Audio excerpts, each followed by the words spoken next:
Dan kita perhatikan gitu, jangan nanti pada saat di akhir nanti kita mau mengajukan sehingga belum memenuhi persyaratan itu akan menunda daripada penyelesaian studi kita.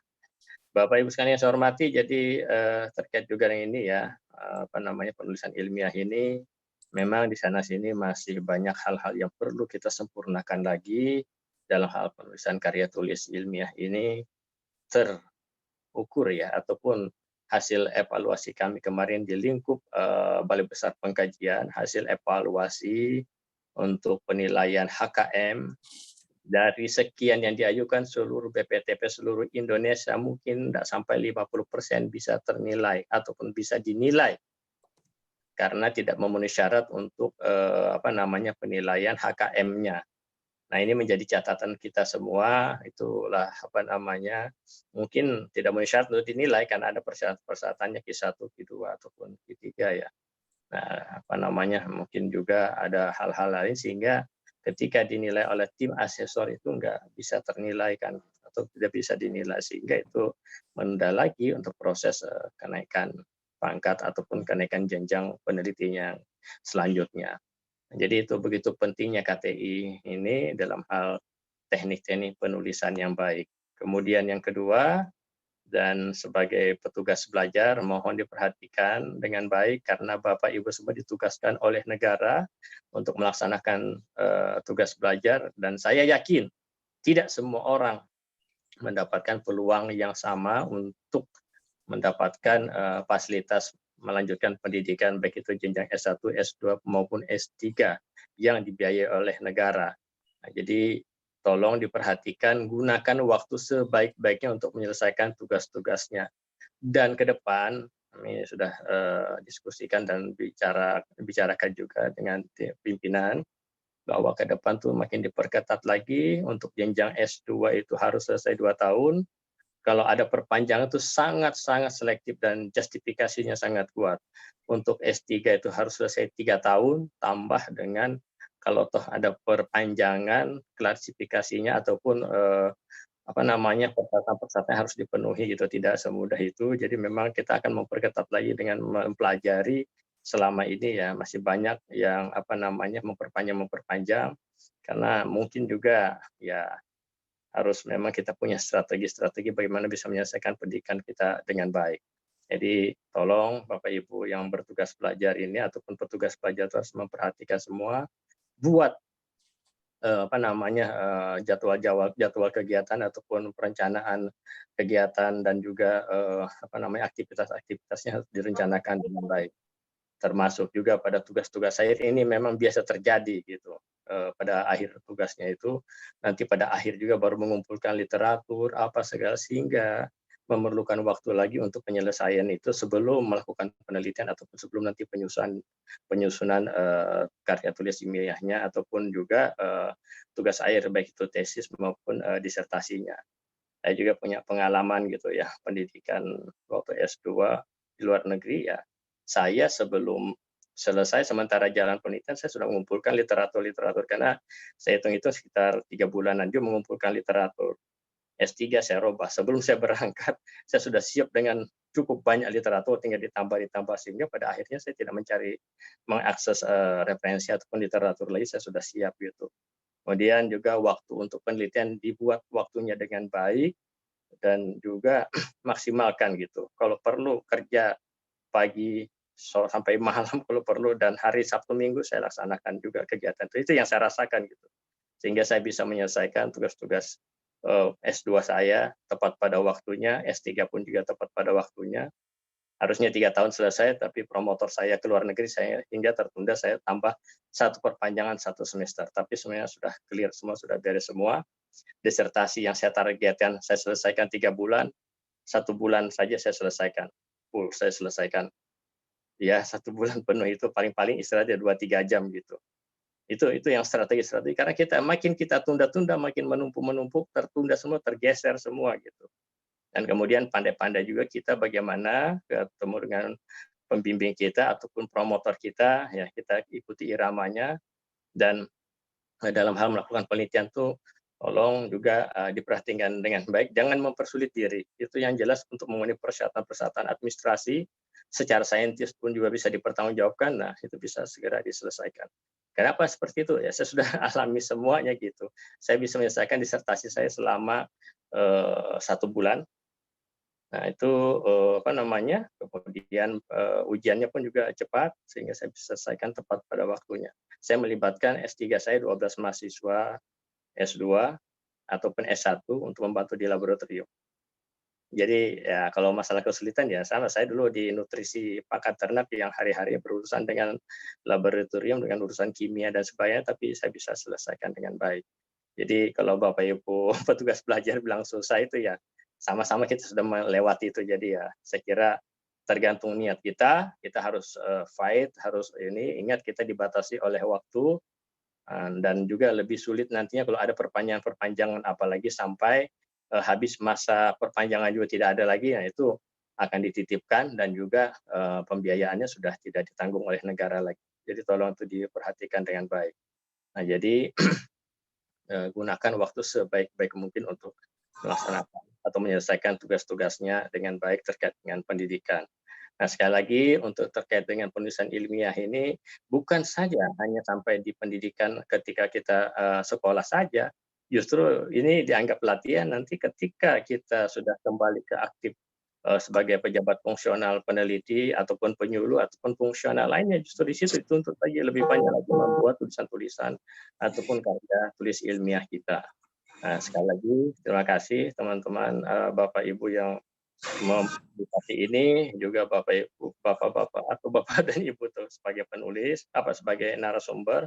Terima kasih juga para peserta disimak dengan baik, diskusi dengan baik, dan juga semoga apa yang kita dapatkan hari ini bisa meningkatkan kemampuan kita dalam hal penulisan ilmiah ataupun penulisan karya tulis ilmiah. Semoga apa yang kita tulis nantinya bisa segera diterbitkan baik itu di jurnal nasional maupun jurnal internasional. Karena itu memang persyaratan untuk penyelesaian tugas akhir kita. Sekali lagi selamat untuk peserta tugas belajar untuk mengikuti bimbingan penulisan ilmiah ini. Saya kira nanti tidak sampai di sini aja, bisa dilanjutkan lagi untuk diskusi-diskusi lebih lanjut.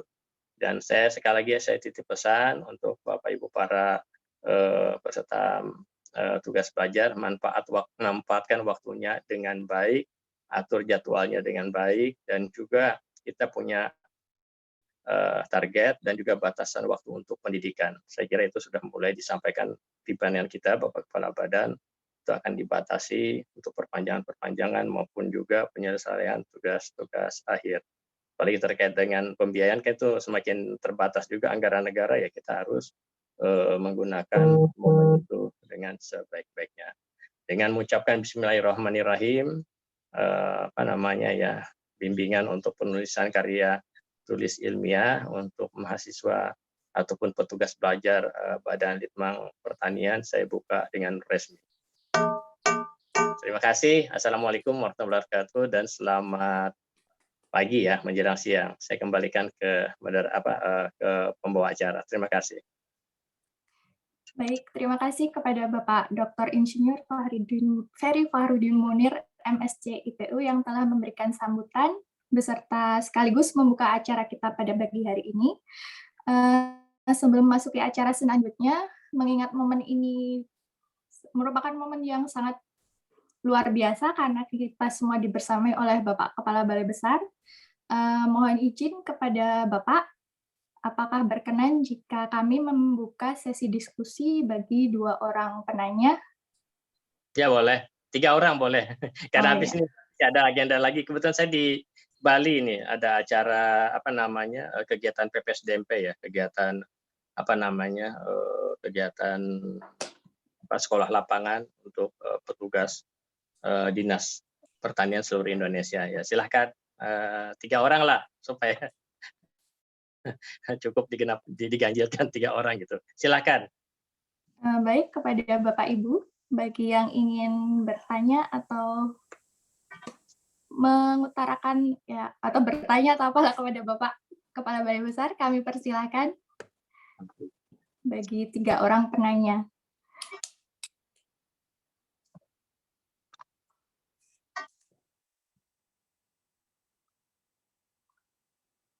Nggak ada penanya ya? Silakan Bapak Ibu. Nggak ada yang bertanya, berarti udah jelas. Mungkin masih malu-malu nih Pak KBB. Monggo Bapak Ibu kalau ada yang mau disampaikan sama Pak 60 KBB, tuh. mumpung ada Pak KBB Ada ini. 10 orang tuh pesertanya. Ayo silahkan. Ini banyak yang teman-teman petugas belajar dari ASN dari Satker UKPT di bawah Balai Besar nih Pak KBB. Iya kan pesertanya paling banyak ya untuk Balai Besar Pengkajian kita yang paling banyak.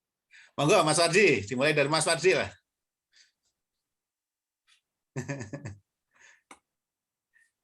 Assalamualaikum warahmatullahi wabarakatuh. Waalaikumsalam warahmatullahi wabarakatuh. Terima kasih atas kesempatannya kepada saya. Mohon izin Pak Kepala Balai, Bapak Lusa. Semoga sehat selalu Pak Ferry. Semoga lancar segala urusannya Pak Ferry. Jadi ini kalau bertanya sih mungkin yang lain lebih expert Mas Ponco ya. Mungkin saya kan lagi belajar ya. Mungkin ya. Semoga kegiatannya Pak Ferry di Bali lancar jaya dan semua sehat selalu Pak. Itu aja Pak. Jadi mohon doanya Pak, kami di UGM ini lancar Pak studinya dan tepat waktu Pak, karena kan dinamika dosen itu bermacam-macam Pak ternyata Pak di UGM Pak. Itu aja sih Mas Ponco, Mbak Tina, dan teman-teman yang lain. Mohon doanya aja Pak. Matur suwun sembah nuwun. Assalamualaikum warahmatullahi wabarakatuh.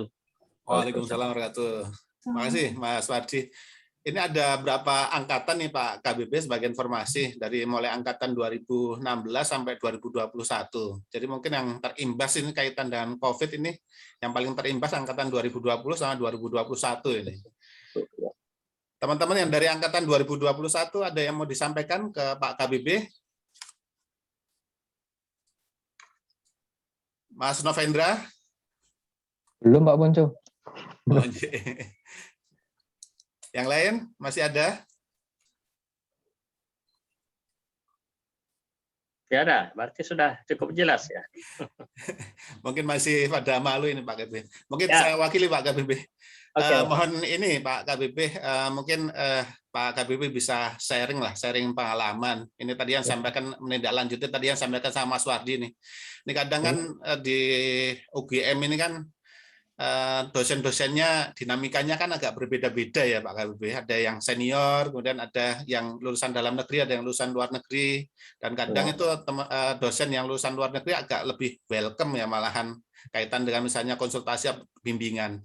Apalagi kalau ini kan sudah 1,5 tahun nih Pak KBB, nggak adanya COVID ini. Jadi kadang teman-teman itu banyak terkendala kaitan dengan bimbingan secara daring ini karena berapa dosen, terutama dosen-dosen senior itu agak susah kalau misalnya harus bimbingan secara daring.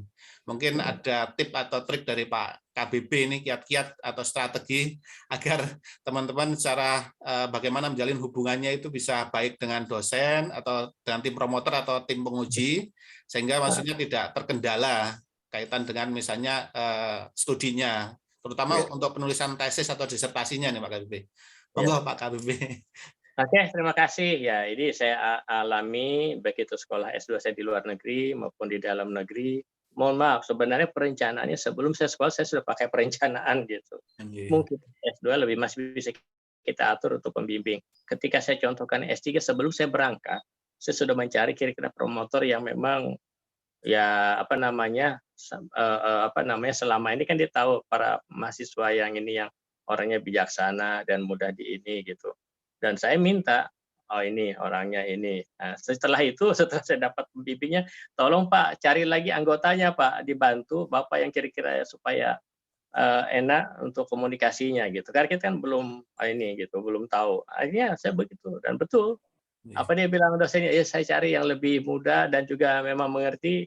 Atau malah dibilang itu mahasiswa saya semua makanya mudah diatur, dia bilang.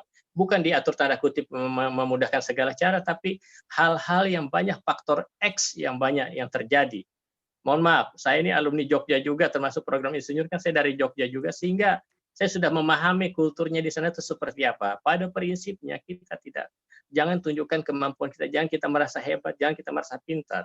Pokoknya kita ikuti aja apa keinginan sepanjang memang betul-betul tidak menyalahi dari apa aspek saintisnya, kita ikuti aja. Kalau kita mau ini jangan berdebat, malah kita memberikan pelan-pelan begitu. Pasti juga beliau mengerti, karena kalau kita melakukan penelitian-penelitian, apalagi di daerah kan banyak hal-hal yang tidak ditahu, belum tentu pimpinan penguji kita ataupun pembimbing kita tahu. Tapi kita harus sampaikan pelan-pelan, kadang-kadang bertentangan dengan teoritis yang ada, misalnya di daerah kita ataupun penelitian di daerah apapun di lapangan. Kita jelaskan pelan-pelan, tapi jangan, mohon maaf, jangan menggurui. Nah, itu karena itu, apalagi Jogja kan banyak berdarah ningrat kan, pasti kalau tata keramanya kita salah seterusnya. Jadi tolong diperhatikan teman-teman semua, Bapak Ibu semua yang ini, ikuti iramanya, tapi tetap dengan koridor aturan gitu.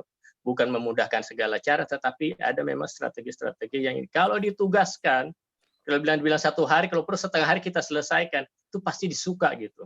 Itu juga yang saya lakukan di luar negeri. Dia perhatikan kerja saya rajin sampai siang sampai malam. Dia lewat tuh pura-pura aja lewat, padahal mengamati saya, bilang kamu luar biasa, bilang kamu bekerja luar biasa. Ketika saya ujian, bilang saya tidak perlu lagi meragukan kamu Munir, karena saya lihat kamu bekerjanya bagus, rajin, mau siang mau malam saya dapat terus. Saya lewat tuh sengaja memang, padahal mau mengontrol kamu sampai sejauh mana.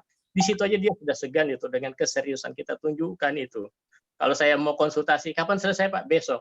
Sama dengan saya menyusun disertasi, Pak Prof, bukan Pak Prof ya, Pak Dr. Hari Hartadi itu di Fakultas Peternakan UGM, Pak Munir mau selesaikan disertasi berapa bulan? 6 bulan, 1 tahun. Saya bilang 1 bulan saya tawar, Pak, jangan main-main, Pak. 1 bulan. Betul, 1 bulan saya rata-rata 2 jam aja tidur, 3 jam tidur, selesai. Beliau kan senang gitu, karena seperti itu, sudah tidak usah Pak Munir, saya periksa lagi, saya percaya kok. Tapi memang saya jaga dengan baik, presentasi saya bagus, apa segala. Saya kira kita yakin ya. Mohon maaf, saya tidak membedakan dengan teman-teman yang lain, tapi saya tahu latar belakang teman-teman kita sebagai peneliti itu lebih luas, ataupun fungsional lainnya di badan litbang, mau penyuluh, mau apa itu. Kita sudah terbiasa dengan tulisan menulis dengan seperti itu, sudah biasa. Terakhir kan memang sudah tingkat kepercayaan tinggi dengan semangat kerja saya tinggi dan orang yang saya serius, tidak pernah diperiksa. Terus terang saya seminar pertama, seminar kedua untuk yang disertasi saya tidak pernah diperiksa. Dia lihat aja sudah, Munir maju seminar. Dan ketika saya mempertahankan, memang saya menguasai, kenapa saya tekun. Itu saya lewati semua dengan mudahnya gitu, tidak ada proses. Tapi memang di ini kan gitu. Untuk S3 saya tuh betul-betul saya melibatkan banyak orang, mahasiswa itu 12 orang, S1 dan S2. Kemudian 2 lab yang saya gunakan juga. Jadi ya, komunikasi yang baik, kita bisa membawa diri, apalagi di laboratorium itu orangnya gampang-gampang susah. Biasanya ketus, apa segala, kita pintar-pintar lah membawa diri ke situ. Ini strategi yang bukan nyogok ya, kalau saya habis pulang dari daerah, ya dibawakan oleh-oleh, dari Palu kemarin saya bawakan oleh-oleh, kan senang dia. Hal-hal yang begitu kecil, tapi itu bermakna buat dia gitu. Kalau sesuatu yang kita memberikan ikhlas, sudah jadi darah daging, ketika kita minta bantuan, kan dia bantu. Saya biasa tidak minta bantu, mereka yang bantu apa yang bisa saya bantu, Munir. Pak Munir, ya gitu-gitu. Yang sama di luar negeri juga begitu. Saya pulang dari Indonesia, saya bawakan oleh-oleh, tapi hubungan kita juga baik. Seperti itulah. Jadi membangun hubungan komunikasi yang baik, termasuk juga dengan dosen kita. Apa yang kesenangan-kesenangan dia kita ikuti. Mohon maaf ya, bukan menyogok. Tapi dalam hal ini kita harus mengikuti iramanya pimpinan kita, dosen kita, ataupun penguji kita, ataupun pembimbing kita. Ikuti irama, jangan coba-coba menentang dia. Kapan menentang, kita merasa hebat, pintar, kita menguasai, habis kita. Itu sudah pengalaman saya di luar negeri saja, karena hubungan baik. Saya stop di jalan, apa dia saking banyak, Munir, kalau kamu perlu stop saya di jalan. Betul, pernah saya stop di jalan. Mau apa Munir? Tanda tangan, dia bilang, balik badanmu, tanda tangan di punggung saya, coba. Begitu mudahnya urusan. Karena kita jalin hubungan baik, sering berkomunikasi, jangan menunggu diminta. Jangan menunggu diminta. Dosen itu senang tuh kalau kita banyak berdiskusi. Jadi sepertinya pembimbing kita tuh sangat dibutuhkan, sangat betul diharapkan untuk membina. Jangan nanti dia yang cari-cari, habis kita. Ada bosannya dia pasti akan bosan nanti. Masa saya terus, akhirnya dia cuekin, kita juga dikira kita tidak ada masalah, padahal itu sudah dia tandai, so ini anak ini malas, ini anak ini tidak tidak komunikatif dan sebagainya. Nah, seperti itu, tunjukkan prestasi ini. Mohon maaf saya untuk menyemangati, karena saya anggap adik-adik saya semua di S2 di luar negeri, saya lulus berprestasi juga. IP saya tinggi, termasuk di Gajah Mada, dikejar teman-teman, Bapak mau apa lagi, kita tidak sekolah lagi. Kenapa Bapak mengejar semua? Jadi saya 4,0 cum laude, dan itu lulus terbaik gitu. Termasuk saya program insinyur lulus terbaik juga saya. Makanya sekarang juga saya diminta untuk penguji untuk program insinyur di Fakultas Peternakan. Saya dosen penguji. Kemarin dipanggil untuk akreditasi dari BAN PT atau Badan Akreditasi Nasional Perguruan Tinggi. Saya diminta juga untuk klarifikasi, dan saya juga sebagai penguji di Gajah Mada, termasuk juga penguji S3 ya di Unhas, kemudian di IPB, dan juga di Gajah Mada gitu. Jadi itu karena prestasi, bukan tidak semua. Mohon maaf, bukan saya menyombongkan diri, tapi itu saya menularkan ke teman-teman tuh kalau memang sekolah tuh serius gitu. Gunakan waktu yang bagus, buat planning yang bagus, rancang dengan bagus, apalagi terkait dengan penulisan-penulisan ilmiah nantinya, termasuk tesis ataupun disertasinya, siapkan dari sekarang referensinya itu. Karena ketika kita sudah menulis, mengalir dia, mengalir. Tapi kalau kita menulis, masih mencari lagi, enggak. Saya sebelum saya menulis, kumpulkan dulu. Memang saya salah strategi waktu S2, jadi saya butuh 2 bulan, 3 bulan itu mengumpulkan referensi. S3, sebelum sekolah saya sudah kumpulkan gitu. Pas mulai sekolah lagi, saya rajin akses internet. Memang rajin saya sampai sore, sampai malam itu cari internet gratisan tuh di kampus. Bawa laptop ke sana ke mereka, kapan lagi duduk, buka lagi, terkumpul. Ketika saya menulis, makanya saya bisa menulis 1 bulan itu. Tidak ada yang susah. Saya juga malas menganalisis, saya minta bantuan orang, saya bayar untuk analisisnya, beres urusan. Karena memang ya itulah, harus kita punya strategi, dan itu sangat diapresiasi pembimbing kita cepat selesai dan serius tuh, mereka memberikan kemudahan-kemudahan lagi kan kita menunjukkan keseriusan kita belajar gitu. Tapi jangan dikira dosen kita cuek-cuek tuh baru dia sudah malas juga mengingatkan gitu. Kita posisikan diri kita selalu perlu dengan mereka untuk dibimbing. Itu merupakan suatu kehormatan juga buat dia bahwa dia dibutuhkan gitu. Pasti dia akan perhatikan. Itu aja kunci-kuncinya. Kalau yang lain enggak ada, dan dengan doa-doanya tuh. Begitu Mas Ponco. Mas Baru, masih. Makasih banyak Pak KBP. Terakhir mungkin Pak KBP, ini kan tadi Pak KBP sampaikan melibatkan banyak itu ya, maksudnya banyak teman-teman di bawahnya ya S1 atau S2 untuk membantu itu. Itu kan kaitan berarti dengan biaya ya. Kadang kan kita kan mengajukan bantuan biaya ke Litbang selaku misalnya kantor pusat kita, kadang kan tidak sesuai yang cairnya itu tidak sesuai dengan proposal kita ya. Itu apakah kiat-kiatnya bagaimana itu Pak KBP? Apakah juga dibolehkan kalau kita misalnya mengakses beasiswa lain gitu, selain misalnya dari Litbang? Itu juga jadi pertanyaan teman-teman Pak KBP. Oke. Jadi sebenarnya bukan kita mencari beasiswa lain, biasanya dosen itu punya proyek. Kita ikut di situ. Saya ingat waktu sekolah di Filipina kan itu dolar itu. Dari Indonesia tidak cukup uangnya, tapi karena makanya saya lihat juga di dosen ini siapa yang punya banyak, kebetulan dosen pembimbing saya cari memang dia banyak proyek-proyeknya dengan ILRI, International Livestock International gitu. Jadi banyak proyek-proyeknya, apa dia bilang, Munir kerjakan proyek saya itu. Saya gratis lah. Bahan-bahan kimia kan mahal semua itu, bahan-bahan kimia untuk analisis saya, pakai saja itu. Dia pakai saja itu. Kenapa? Karena memang dia lihat serius, rajin dan sebagainya. Dia fasilitasi, pakai semua itu. Tinggal saya ganti aja karena uangnya terbatas. Di waktu itu $1.000 untuk penelitian, bagaimana untuk beli bahan kimia $1.000? Nggak cukup lah di zamannya itu. Saya sudah pakai semua bahan saya di situ. Saya juga sedikit mengeluh, Pak, uang saya tidak cukup karena dia lihat saya serius, kerjanya baik. Dia bilang, sudah pakai saja itu. Makanya lihat-lihat juga dosen penguji atau pembimbing itu kalau banyak proyeknya ya pintar-pintar lah menunjukkan. Tapi semua dosen umumnya seperti itu. Tunjukkan keseriusan kita. Saya juga baru sadar ketika saya di sekolah di luar negeri itu, dia selalu lewat di muka kandang itu. Saya bilang, ini dosennya lihat. Dia singgah lagi, apa kamu bikin Munir? Ini Pak. Sudah ya, saya lewat. Ternyata ketika saya ujian, saya akui kamu Munir, kamu tuh rajin. Jangan dikira saya lewat itu, saya perhatikan kamu, berarti kamu serius. Itu yang saya apresiasi. Nah, saya dibilang saya tidak ragukan untuk untuk kegiatan penelitianmu itu, karena saya lihat sendiri bagaimana keseriusan kamu. Nah, seperti itu. Jangan kita menganggap enteng lah, pokoknya harus semuanya berjalan dengan baik. Karena saya sudah lewati gitu hal-hal yang begitu. Termasuk yang program insinyur kemarin, saya serius gitu. Akhirnya saya bisa mendapatkan jenjang tertinggi gitu untuk ini dan lulus terbaik gitu.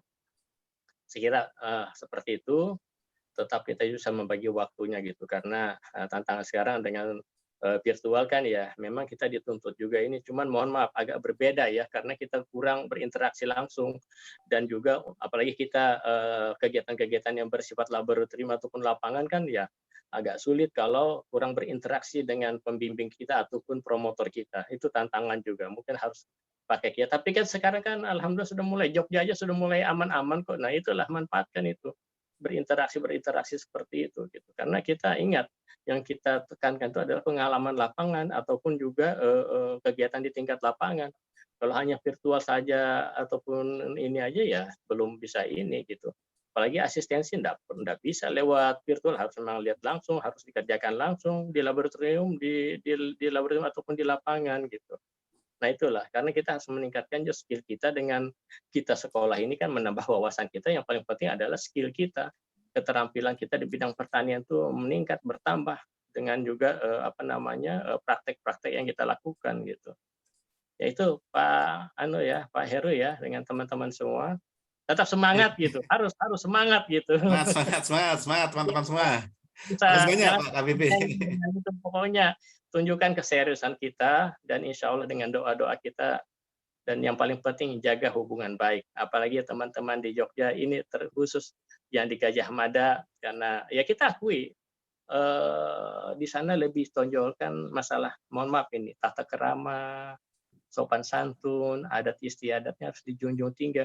Saya rasakan dari orang-orang dari Sulawesi kan ya kadang-kadang ya ngomongnya juga padahal kita halus ya, tapi mungkin orang Jogja kan kaget gitu cara ngomongnya. Itu pun juga termasuk tradisi yang kita harus ubah juga gitu, terpaksa ngikuti juga ada injih-injihnya, nunduk-nunduk. Jadi orang begitu kita ikut juga gitu. Jadi istilahnya kita masuk di lingkungan mereka, kita harus menyesuaikan. Jangan dibawa-bawa tradisi kita yang dari luar yang mereka juga bingung. Ingat orang Jogja itu sangat halus gitu. Sopan santun dan tata keramanya luar biasa gitu. Yang ternyata teman-temannya dari timur setelah sekolah di Jogja banyak berubah gitu dengan gayanya lembut, tata keramanya berbeda. Itu kan juga sangat bagus sekali gitu. Nah, saya rasakan di Jogja, saya tidak kenal kok kita lewat paling tidak senyum atau paling tidak ditegur atau disapa padahal kita tidak kenal. Nah, itu kan akhirnya saling itu komunikasi baik, akhirnya jadi kenalan juga. Ternyata dia orang lab atau orang apa. Lah urusannya lah jadi gampang itu yang sudah kenal gitu. Jadi seperti itu hal-hal itu. Jadi pandai-pandailah kita membawa diri. Jangan diperlihatkan kesombongan kita, kehebatan kita karena kita orang Padang Litma kata orangnya hebat, orangnya enggak. Jangan. Kita merunduk itu kan belum tentu kita mengalah, apalagi kalau pakai ilmunya padi kan, makin berbuah, makin berisi, dia makin merunduk gitu. Jangan menegak gitu. Itu isinya hampa gitu. Padinya hampa, nggak ada isinya itu. Ya, seperti itu Mas Heru dengan Bapak Ibu semua para peserta juga narasumber gitu Kak. Terima kasih. Terima kasih. Monggo Mbak Tina. Baik, terima kasih kepada Bapak Ferry Fahrudin Munir. Sebelum masuk ke acara selanjutnya, mohon izin kepada Bapak Ibu semua untuk foto bersama. Oh iya. Kepada Bapak Ibu mohon izin untuk dihidupkan kameranya. Sebenarnya berapa, Dek? Terakhir ini berapa sudah jumlahnya? Tadi 60-an. Sekarang berapa pesertanya? 61, Pak. Oh, 61 ya, sudah lumayan. Oke. Baik, kepada yang memandu foto bersama, kami persilahkan. Monggo Mas Kris. 1, 2, 3. Halaman berikutnya. 1, 2, 3. Oke, terima kasih. Makasih ya, selamat berlatih untuk penulisan ilmiah gitu. Terima kasih banyak Pak KBP. Jaga juga kesehatan ya, kemudian juga jaga protokol COVID-nya, kita berdoa semoga kita semua selalu dalam lindungan Tuhan Yang Maha Kuasa, Allah Subhanahu wa taala. Amin. Amin ya rabbal alamin. Sekaligus saya mohon izin ya untuk Pak KBP. Terima kasih banyak. Terima kasih banyak Bapak. Terima kasih banyak Pak. Terima kasih banyak Pak KBP. Terus Pak.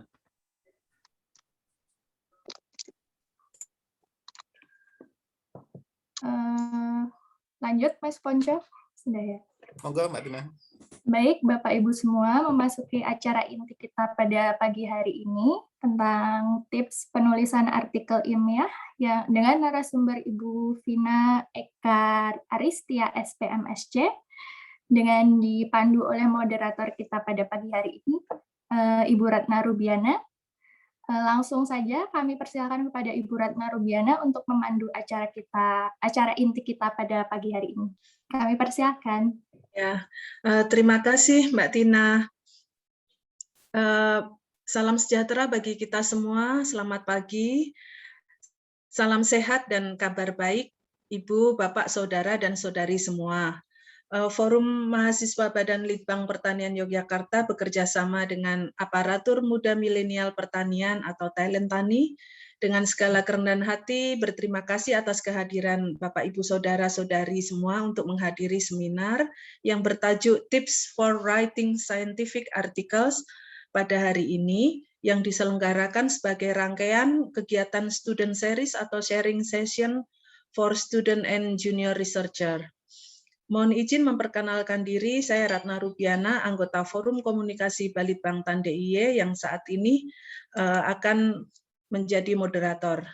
Pada kesempatan ini kita mengambil tema tips for writing scientific articles karena tulisan ilmiah adalah inti dari kegiatan penelitian yang ditujukan untuk menyebarluaskan hasil penelitian, di mana di dalamnya terdapat hipotesis, data, dan kesimpulan.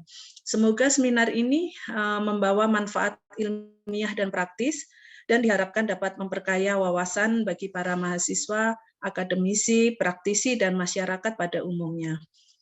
Bincang ilmiah kali ini menghadirkan speaker Mbak Vina Eka Aristia, SPMSC, yang memperoleh pendidikan S1 di program studi Pemuliaan Tanaman Fakultas Pertanian UGM, kemudian S2 di program studi Pemuliaan Tanaman Fakultas Pertanian UGM, dan selanjutnya mengawali karir di Kementerian Pertanian pada tahun 2009 di Pusat Perlindungan Varietas Tanaman, Sekretaris Jenderal, dan mulai 2012 bertugas di BPTP Jawa Tengah, Badan Penelitian dan Pengembangan Pertanian. Jenjang jabatan fungsional sebagai peneliti pertama ditetapkan pada tahun 2014 dan sejak 2018 berada pada jabatan peneliti muda. Mbak Vina Eka Aristia ini menjalani tugas melaksanakan penelitian dan pengkajian di KELJI Sumberdaya, khususnya bidang permuliaan dan genetika tanaman, meliputi tanaman pangan, perkebunan, dan hortikultura. Sejumlah hasil kegiatan yang selama ini ditekuni telah terpublikasi dalam bentuk jurnal, buku maupun proceeding di tingkat nasional maupun internasional. Sebagai penunjang kompetensi telah diikuti berbagai pelatihan dan konferensi di dalam dan di luar negeri, antara lain Agriculture Genetic Research Management Program di Korea Selatan pada tahun 2011, kemudian pernah mengikuti di India pada tahun 2013, di Filipina tahun 2014, di UPM pada tahun 2015, dan bahkan sampai ke USA pada tahun 2017. Jadi sudah berkeliling dunia. Serta berkesempatan memperoleh Silver Award for Best Innovation kategori di Asia Pacific Conference on Food Security di Malaysia pada tahun 2018.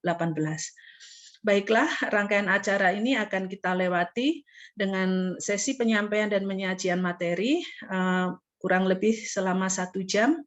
Selanjutnya kami persilahkan Mbak Vina menyampaikan materinya. Monggo, silahkan. Terima kasih. Baik, terima kasih Ibu Ratna. Terima kasih Bapak dan Ibu sekalian. Mohon izin share screen.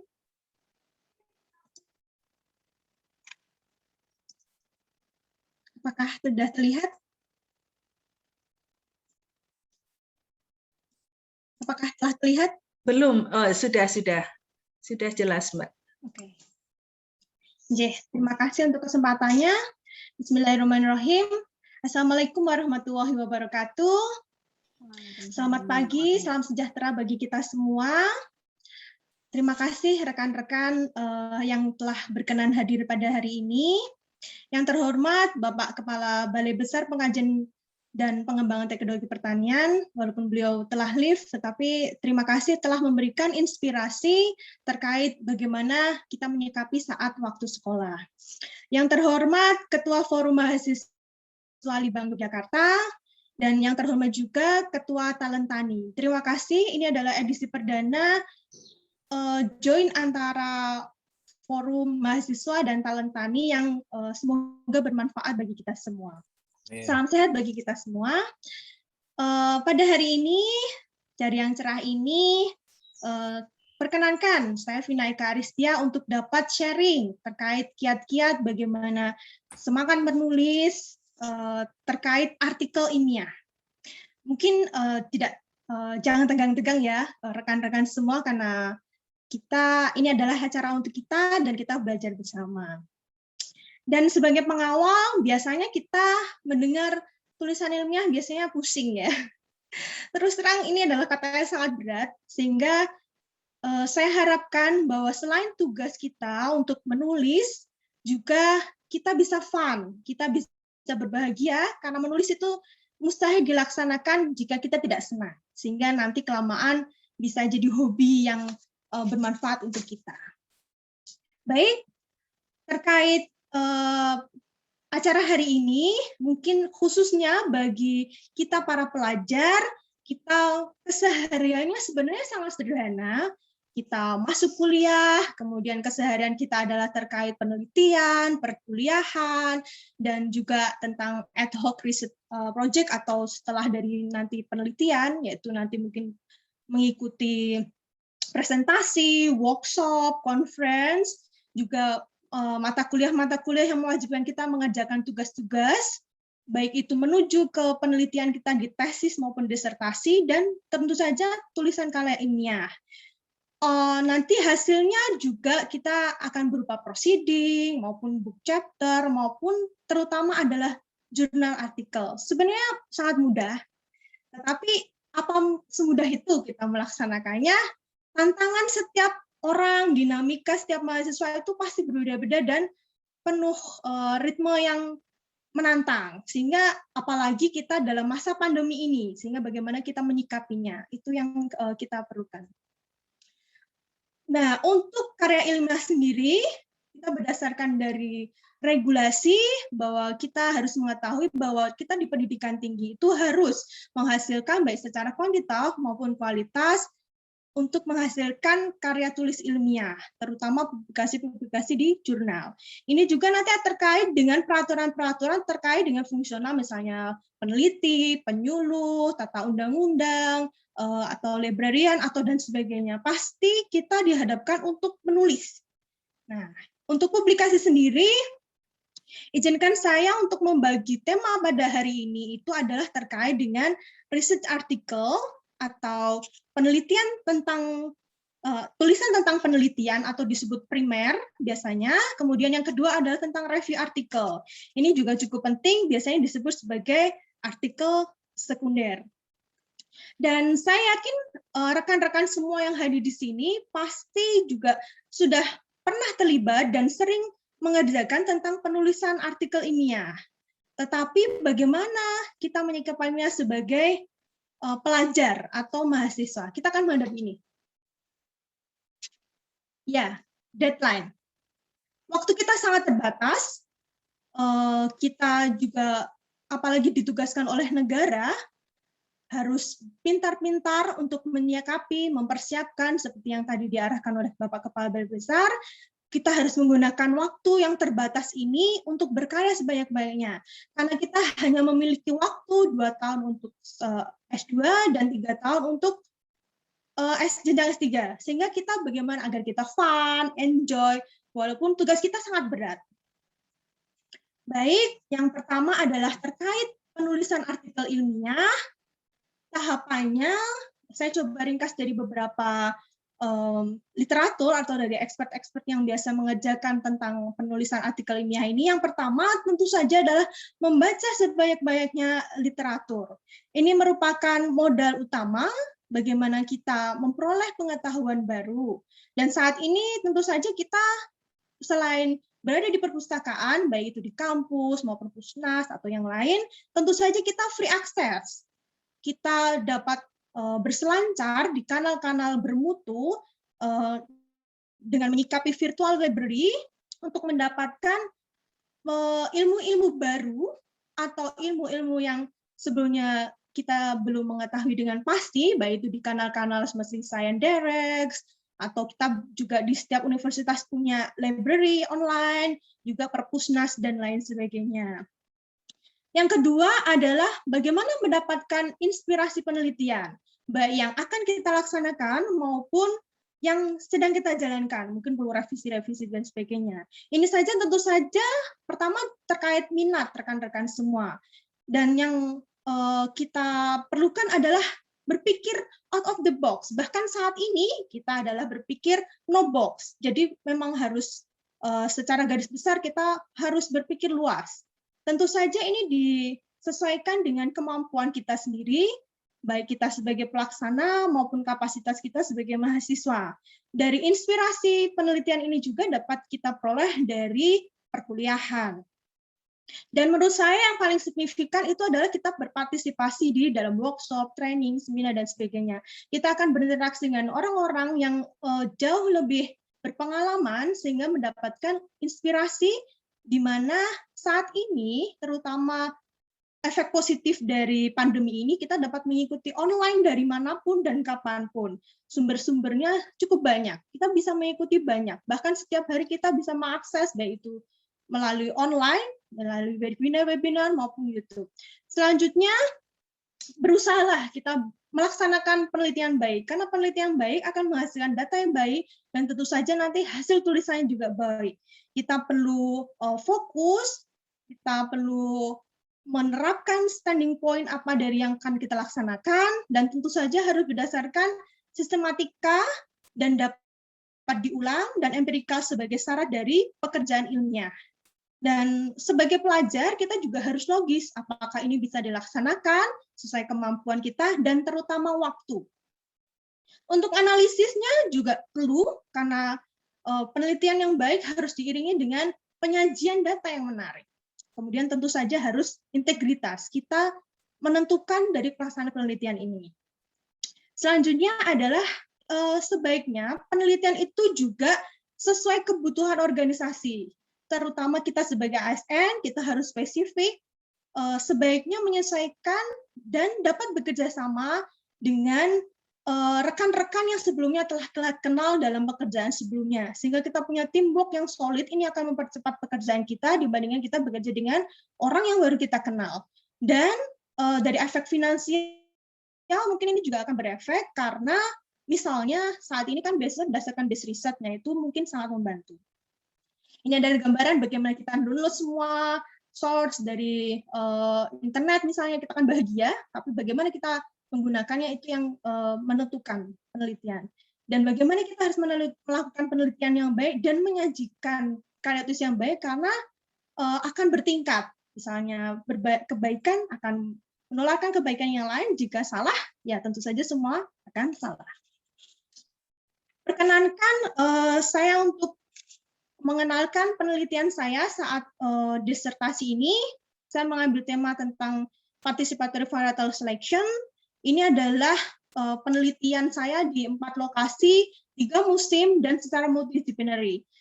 Kita sebagai pelaksana harus sangat menguasai, mulai dari perencanaan dengan pembimbing kita, baik itu misalnya di dalam negeri maupun di luar negeri, teknis-teknik pelaksanaan, baik itu di lapang maupun melibatkan berbagai unsur. Kebetulan untuk penelitian ini saya melibatkan hampir 300 petani, sehingga hal-hal konflik-konflik harus bisa kita atasi. Karena istilahnya kalau penelitian sekolah itu penelitian kita sendiri, yang apa-apa harus bisa diselesaikan dimanajeri oleh kita sendiri. Dan terutama hal-hal teknis kecil-kecil yang detail-detail juga perlu kita pelajari. Baik, ini adalah salah satu artikel yang telah publikasi di jurnal Sustainability. Nah, bagaimana terkait penulisan publikasi terutama scientific publication di jurnal internasional. Yang pertama, hasil penelitian tentu saja menghasilkan data-data, dan kita harus memilah mana data yang memang pantas untuk jurnal internasional, atau data hanya cukup di jurnal nasional, atau untuk conference, itu sebaiknya bisa kita bedakan dengan metode-metode yang berbeda. Misalnya walaupun penelitiannya di lokasi yang sama, sebaiknya mengambil data lah sebanyak-banyaknya. Kebetulan saya di pemeliharaan tanaman, sehingga bisa digaji sebanyak-banyaknya data, itu nanti kemudian kita ekstrak. Kemudian rencanakanlah tulisan dengan rapi, baik, dan teratur. Karena ini adalah dapat menyajikan gambaran secara utuh tentang apa yang ingin kita sampaikan dalam tulisan. Kemudian yang ketiga ini adalah sangat sensitif menurut saya, yaitu terkait authorship. Untuk kita yang sedang sekolah atau sebagai mahasiswa, sebenarnya posisinya sudah cukup jelas.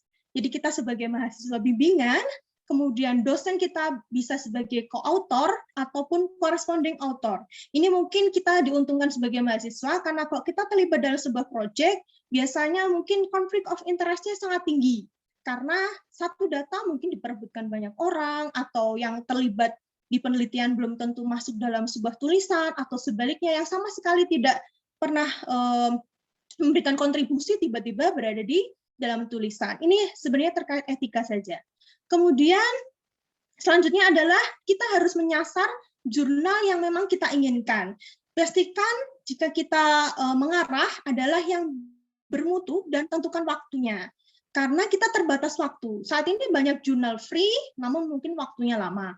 Atau sebaliknya, jurnal yang mahal, waktunya sangat cepat. Walaupun kita cukup harus menyiapkan dengan baik. Selanjutnya tentu saja penulisan artikel, dan langkah sebelum pengiriman adalah kita perlu mereview. Baik, ini adalah poin-poin terkait penulisan artikel ilmiah. Yang pertama, highlight dulu, atau pertimbangan dahulu hasil yang kita peroleh dari penelitian itu harus cukup jelas, detail, dan terutama novelty. Sangat mustahil kita dapat masuk ke jurnal, apalagi jurnal internasional, jika tanpa novelty, sehingga memang harus membaca sebanyak-banyaknya bidang yang ingin kita tekuni. Untuk manuskrip sendiri, sebaiknya kita tulis secara utuh, skemanya pemikiran kita itu biar tertuang dengan baik, karena di atas kita misalnya ada supervisor atau reviewer, mereka jauh lebih expert dan jauh lebih sibuk daripada kita, sehingga sebaiknya persiapkan benar-benar secara utuh makalah kita dengan baik. Untuk strukturnya secara umum, ini saya ambil dari Elsevier, semuanya hampir sama, baik itu jurnal, seminar, maupun dan sebagainya, itu biasanya terdiri dari pendahuluannya itu title, abstract, keyword, main teksnya nanti ada introduction, method, result, discussion, untuk bagian akhirnya nanti yang penting itu adalah conclusion, acknowledgement juga jangan lupa yang terlibat dalam penelitian kita, kemudian reference dan supplementary data yang biasanya juga diperlukan oleh publisher. Untuk cara penulisannya itu tergantung style kita masing-masing, bisa mungkin paling mudah mungkin dari result, kemudian metode, introduction, atau mungkin yang paling susah dan biasanya terakhir itu kita mengerjakan discussion karena biasanya harus komprehensif. Kemudian poin yang lain adalah terkait bahasa.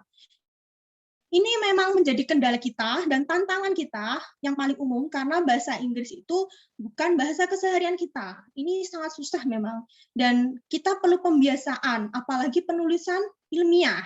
Kita dapat menggunakan aplikasi-aplikasi yang membantu, misalnya Grammarly. Kemudian style bahasa.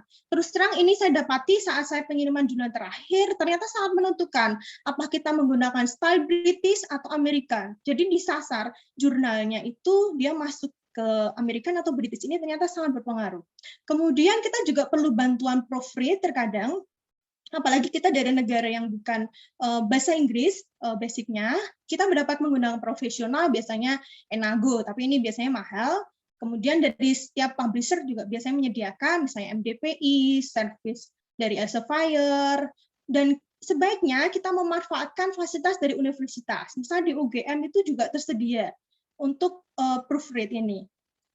Tetapi yang paling mudah ini jangan lupa gunakan rekan-rekan kita, baik itu sebidang maupun tidak yang sebidang, baik itu di dalam negeri maupun kenalan di luar negeri. Minta mereka untuk membaca naskah kita. Jika mereka bukan bidang kita, mereka bisa memahami apa yang kita tulis, maka tulisan kita berhasil. Poin keempat, ini yang cukup penting dan sensitif terkait plagiarisme. Karena biasanya kita akan terseleksi awal itu melalui plagiarisme. Kita dapat menggunakan aplikasi-aplikasi, misalnya Turnitin, iMoz, ini biasanya bisa offline, bisa berbayar juga. Kemudian manfaatkanlah, setiap library itu pasti memiliki juga tentang plagiarisme. Poin yang kelima dan keenam, reference management dan collaborative writing tools ini hanya alat bantu. Jadi biar menulisnya efisien. Baik itu menggunakan Mendeley, Zotero, ini bisa offline juga, EndNote biasanya online dan berbayar. Kemudian untuk kolaboratif ini biasanya jika kita sering kerjasama dengan orang di luar. Jadi misalnya kita menggunakan Google Docs, Manubot ini biasanya pakai LaTeX dan sebagainya. Jadi terkadang publisher membutuhkan ini untuk penulisan yang diketahui dan melibatkan banyak reviewer. Kemudian tentang diseminasi, jika saya boleh menyarankan, maka sebaiknya kita harus mengikuti seminar-seminar atau conference di luar. Karena bagi saya ini sangat penting, karena kita mendapatkan akses pengetahuan dari orang yang lebih berpengalaman, baik itu sebidang maupun tidak sebidang dengan kita. Kemudian ini adalah sarana untuk diseminasi. Kita mendapatkan umpan balik penelitian yang sedang berjalan atau tidak berjalan. Untuk datanya pun, conference itu biasanya lebih mudah, tidak terlalu banyak yang kita butuhkan, dan bisa dimulai dari preliminary atau penelitian awal kita. Kemudian, bahasan yang kedua, ini adalah tentang review artikel. Ini cukup penting juga, karena kita mahasiswa, terutama untuk jenjang S3, sebaiknya dapat memperkenalkan penelitian yang sedang kita laksanakan. Ini yang membedakan dengan penelitian primer adalah bahwa kita membaca sebanyak-banyaknya dan mengumpulkan sebanyak-banyaknya literatur dan mengetahui gap dari setiap bahasan. Jadi antara penelitian saat ini, penelitian dahulu, permasalahan yang ada saat ini, dan kemungkinan permasalahan di masa depan sebenarnya bisa ditulis secara komprehensif, dan ini melibatkan sebuah topik. Terutama kita juga harus mendiskusikannya dengan cara kritis. Dan jangan lupa di bagian akhirnya kita harus menawarkan tentang kemungkinan berpikir yang futuristik, tentang penelitian yang kira-kira bisa menyelesaikan masalah di masa kini maupun di masa depan. Untuk review artikel ini bisa diterbitkan jika kita bisa menceritakan dengan menarik.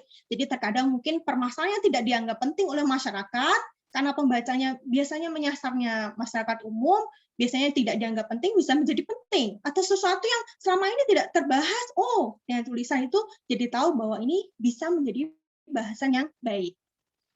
Selanjutnya untuk tips praktis dari review artikel ini, tentu saja gunakan dan ambil sebanyak-banyaknya pustaka, kita bisa menggunakan search engine, kemudian diorganisir mana-mana yang bisa kita gunakan dengan baik, kemudian kita batasi skupnya, kemudian fokus key point-nya, kita mau membahas bagian apa. Jadi misalnya padi itu kan terlalu banyak, kita bahas salah satu bagiannya. Dan terutama kita berpikir kritis, yaitu tadi poin-poin tentang yang telah diperoleh, kemajuan maupun yang ditinggalkan. Meskipun itu ternyata akan berguna bagi yang masa depan. Kemudian berpikirlah positif kembali saat menulis. Tentu saja kita harus memberikan inspirasi di area yang kita garap ini. Kemudian biasanya kalau kata expert, itu tinggalkan dulu tulisannya sudah pernah kita kerjakan, nanti kita buka kembali beberapa hari kemudian dengan pikiran yang lebih jernih, apakah memang benar atau perlu ditambahkan kembali. Untuk review artikel ini, kita dapat menggunakannya dari studi-studi atau di mata kuliah. Biasanya untuk setiap tugas, biasanya kita membaca puluhan jurnal, itulah inspirasi untuk menulis sebuah judul review ini. Ini adalah review ini, tidak masalah, rekan-rekan semua mau menulis di jurnal nasional, di internasional, atau publikasi yang lain, atau misalnya majalah populer, atau misalnya di Bunga Rampai. Yang penting tersampaikan apa yang menjadi tema menarik yang kita angkat penelitiannya, sehingga orang paham, oh selama ini kita mengerjakan apa itu dari tulisan-tulisannya. Kemudian ini dari tugas mata kuliah, coba saya rangkai dan bisa menjadi tulisan. Untuk on progress-nya, semoga bisa 2 publikasi lagi. Dan terakhir, ini yang sangat penting, bahwa kita sebagai pelajar, mahasiswa, itu memiliki keuntungan dalam hal fleksibilitas waktu, berpikir kritis, dan kita memiliki cukup banyak pemikiran terkait penulisan, sehingga bisa menyelesaikan penulisan-penulisan lain, misalnya dengan collaborative research, dengan APBN yang sebelumnya mungkin tidak tersentuh, atau penelitian yang tidak bisa berjalan karena kita mungkin harus berkarya di instansi kita, saatnya saat sekolah itu kita selesaikan, sehingga lebih bermanfaat. Kemudian untuk jenjang S3, waktunya cukup panjang, 3 tahun, 4 tahun. Itu cukup panjang, pasti kita bisa melakukan penelitian dan penulisan dengan lebih sedikit bebas, walaupun mungkin fasenya banyak. Bagaimana dengan S2? Saya sarankan tidak masalah, kita harus tetap semangat, karena dari penelitian saya sebelumnya, saya mengambil penelitian 2 musim untuk pemulihan tanaman itu bisa menghasilkan di Q3 dan Q2 jurnal juga. Ini dari data-data yang rekan-rekan kumpulkan di penelitian yang membawa saya di pendidikan master selama 2 tahun.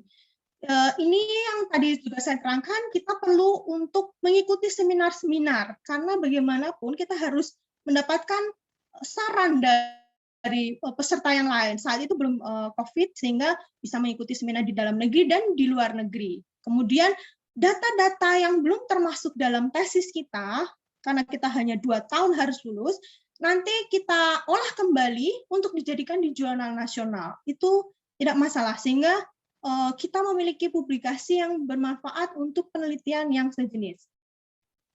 Nah, ini yang cukup sensitif dan penting. Dan mungkin kita mahasiswa kan mempertanyakan, dapat dari mana biayanya? Mau melakukan penelitian banyak-banyak, tulisan banyak-banyak, sepertinya impossible gitu. Kita dananya nggak ada. Masalah yang klasik, uangnya nggak ada. Nah, kita sebagai pelajar, tentu saja pertama kita mendapatkan suntikan dana dari scholarship kita. Di sini rekan-rekan bisa dari Kementan, LPDP, LIPI, Kemendikbud, International Scholarship yang lain, dan sebagainya. Kebetulan di sini saya penerima DAAD dan CRK, di sini sangat umum. Bapak dan Ibu bisa secara kompetitif mengikuti pengajuan proposal di DAAD, CRK untuk umum. Maksudnya untuk semua pelajar di Asia Tenggara terutama. Kita kan masuknya Asia Tenggara. Kemudian untuk di pertanian kita memiliki BPATP untuk insentifnya. Kemudian jika rekan-rekan di UGM, saya sarankan harus mengikuti kompetitifnya RTA UGM maupun hibahnya UGM. Dan terutama Kemenristekdikti secara umum bagi semua mahasiswa. Ini kita perlu kerjasama dengan para pembimbing kita. Karena kita perlu suntikan agar penelitian kita lebih baik. Bagaimana dengan internasional funding yang lain? Banyak sekali. Saya sudah mencoba mempelajari banyak funding. Kita bisa menggunakannya dari Eropa yang mengkhususkan pada Asia Tenggara, kemudian Southeast Asia, kemudian dari lembaga-lembaga research, misalnya di Germany, kemudian foundation-foundation dari misalnya IRI, IKRI, CGIR, itu banyak sekali. Sehingga sebenarnya tidak ada alasan untuk dapat menghasilkan penelitian yang baik. Hanya kita perlu bersabar untuk kompetisi. Terlepas dari itu semua pekerjaan, semua karya kita kembalikan kepada niat. Saya sebagai Muslim percaya bahwa Allah itu akan mengangkat derajat orang yang beriman di antara kita dan orang yang diberi ilmu beberapa derajat. Manfaatkanlah saat menuntut ilmu ini untuk mendapatkan ilmu sebanyak-banyaknya. Sebagai penutup dan intermezzo, ini adalah pertanyaan di Jerman kemarin saat ke sana, dan untuk penyemangatnya mungkin bisa mengambil lirik-lirik lagu yang optimis, misalnya lagu lama ini saya suka tapi liriknya bagus. Kita harus percaya diri, harus menguatkan diri bahwa kita bisa untuk sukses.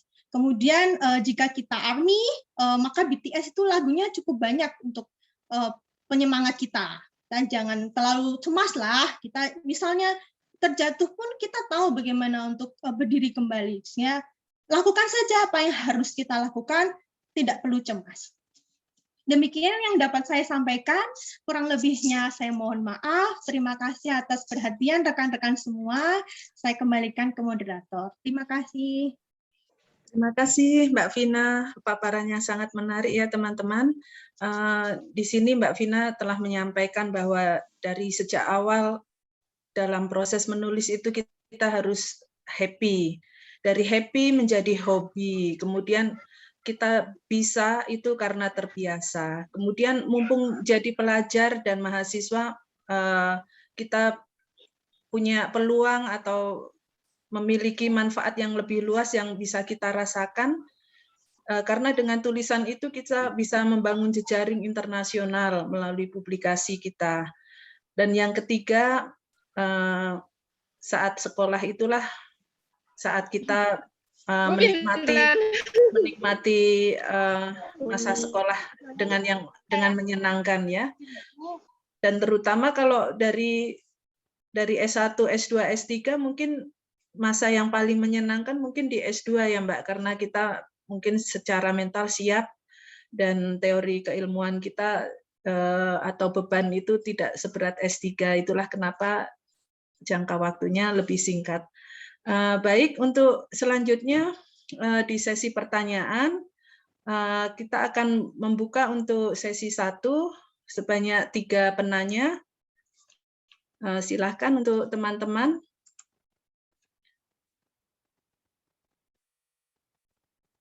Bisa unmute atau raise hand atau, oh ya, sudah ada 1.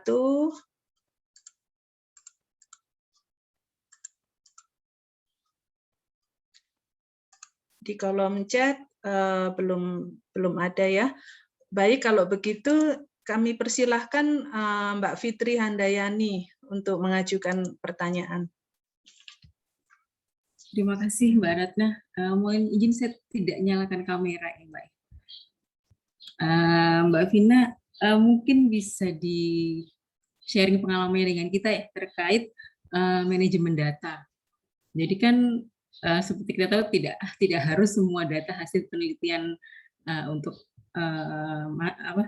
tesis atau disertasi itu harus dimasukkan ke dalam tugas akhir gitu ya. Ada yang bisa kita simpan untuk publikasi di luar itu gitu.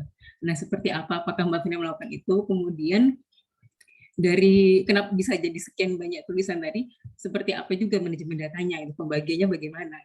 Tips dan triknya biar bisa dapat banyak kayak gitu. Mungkin itu dulu Mbak Vina, terima kasih. Silahkan Mbak Vina, mungkin bisa langsung dijawab saja sambil menunggu yang lain. Terima kasih Mbak Ratna dan terima kasih untuk pertanyaan Mbak Fitri. Untuk penelitian, jadi secara mudahnya, karena terlibat dengan tanaman khususnya, atau dengan stakeholder khususnya, jadi istilahnya selama masih ada tanaman di lahan, carilah data sebanyak-banyaknya.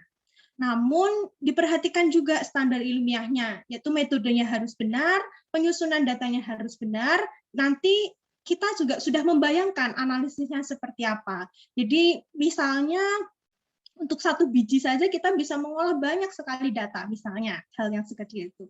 Sehingga nanti kita bisa memilah. Kalau misalnya untuk jurnal internasional, dia sangat komprehensif dan multimusim, sangat jarang yang data itu tunggal atau hanya sangat sederhana. Itu yang kita nanti orientasinya memang ke jurnal misalnya. Kemudian jika untuk nasional, kita juga melihat segmennya, apakah dia datanya yang diperlukan modelnya seperti apa, juga kita harus banyak membaca tadi. Jadi style setiap jurnal atau style kita menyasar di proceeding itu biasanya berbeda. Kalau proceeding lebih banyak ke kita diseminasi.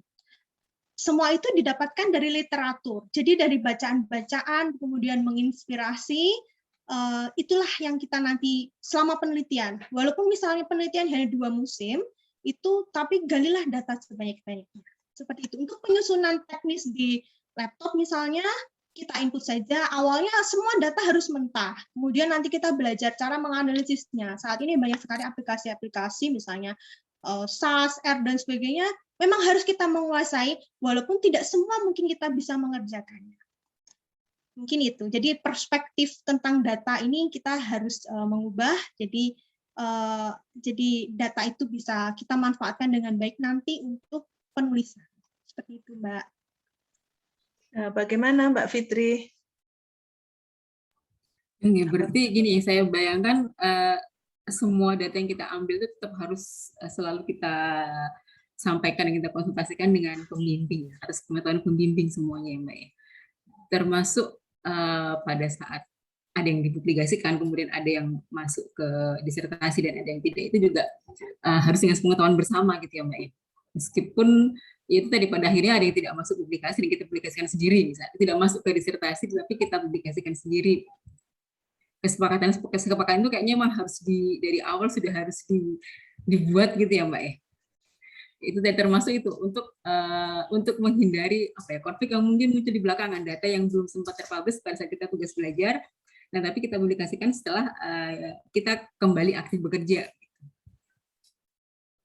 Baik, jika boleh saya menambahkan, jadi memang sebagai mahasiswa kita semuanya harus melalui bimbingan dan konsultasi dengan para supervisor kita. Itu harus dilaksanakan. Tetapi kita juga harus menyadari supervisor itu anaknya bukan kita istilahnya. Jadi harus pintar-pintar bagaimana mengelola dan kita istilahnya menyodorkan proposal jika saya melakukan seperti ini bagaimana Pak. Jadi kita mengelis istilahnya tulisan-tulisan. Kalau saya biasanya tidak mentah data. Jadi biasanya saya sudah menyajikan dalam bentuk tulisan atau minimal skema saya mau menulis tentang ini. Jadi kita tinggal tidak langsung serta-merta data mentah. Nanti kita akan istilahnya digoyang lagi buat apa ini gitu kan. Jadi kalau misalnya sudah bentuk skema, alur pemikirannya sudah jelas, itu pembimbing kita insya Allah bisa mendukung atau memberikan kritik menuju yang disetujui tadi. Dan terutama kita harus mengerti novelty untuk sasaran datanya tersebut. Seperti itu.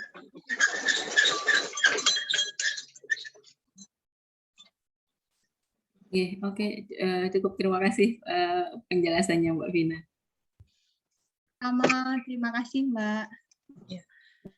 Baik, kemudian di kolom chat telah masuk pertanyaan dari Mbak Daning dari Polbangtan. Bu Vina, mohon masukannya jika jurnal kami belum ada decision, sudah 6 bulan dari submit. Kami sudah berusaha email editor dibalasnya reviewer belum memberikan feedback, kira-kira toleransi menunggu keputusan itu berapa lama? Silakan Mbak. Baik, terima kasih Mbak Daning ya, semoga Mbak Daning ya.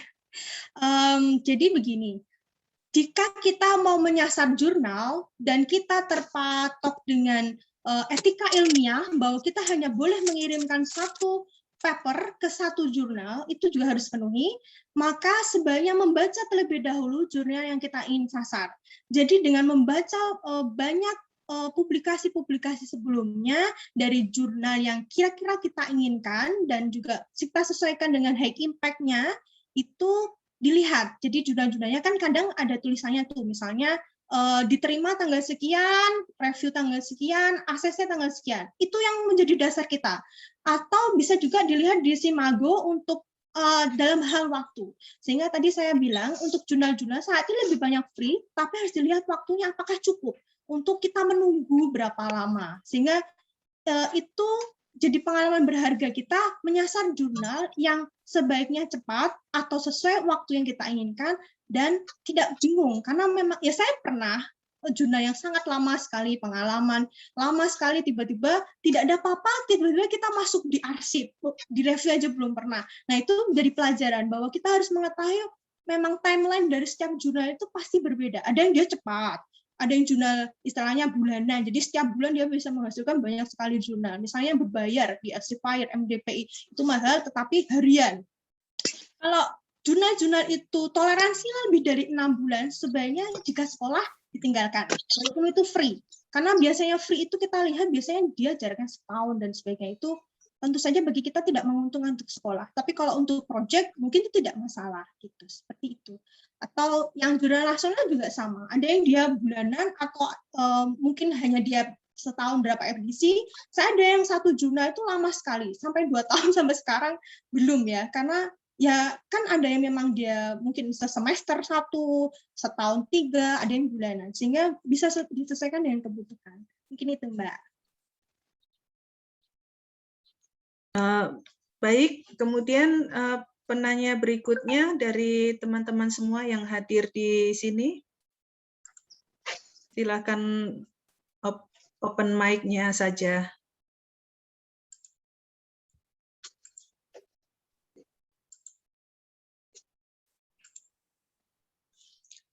Baik, dipersilahkan Mas Wardi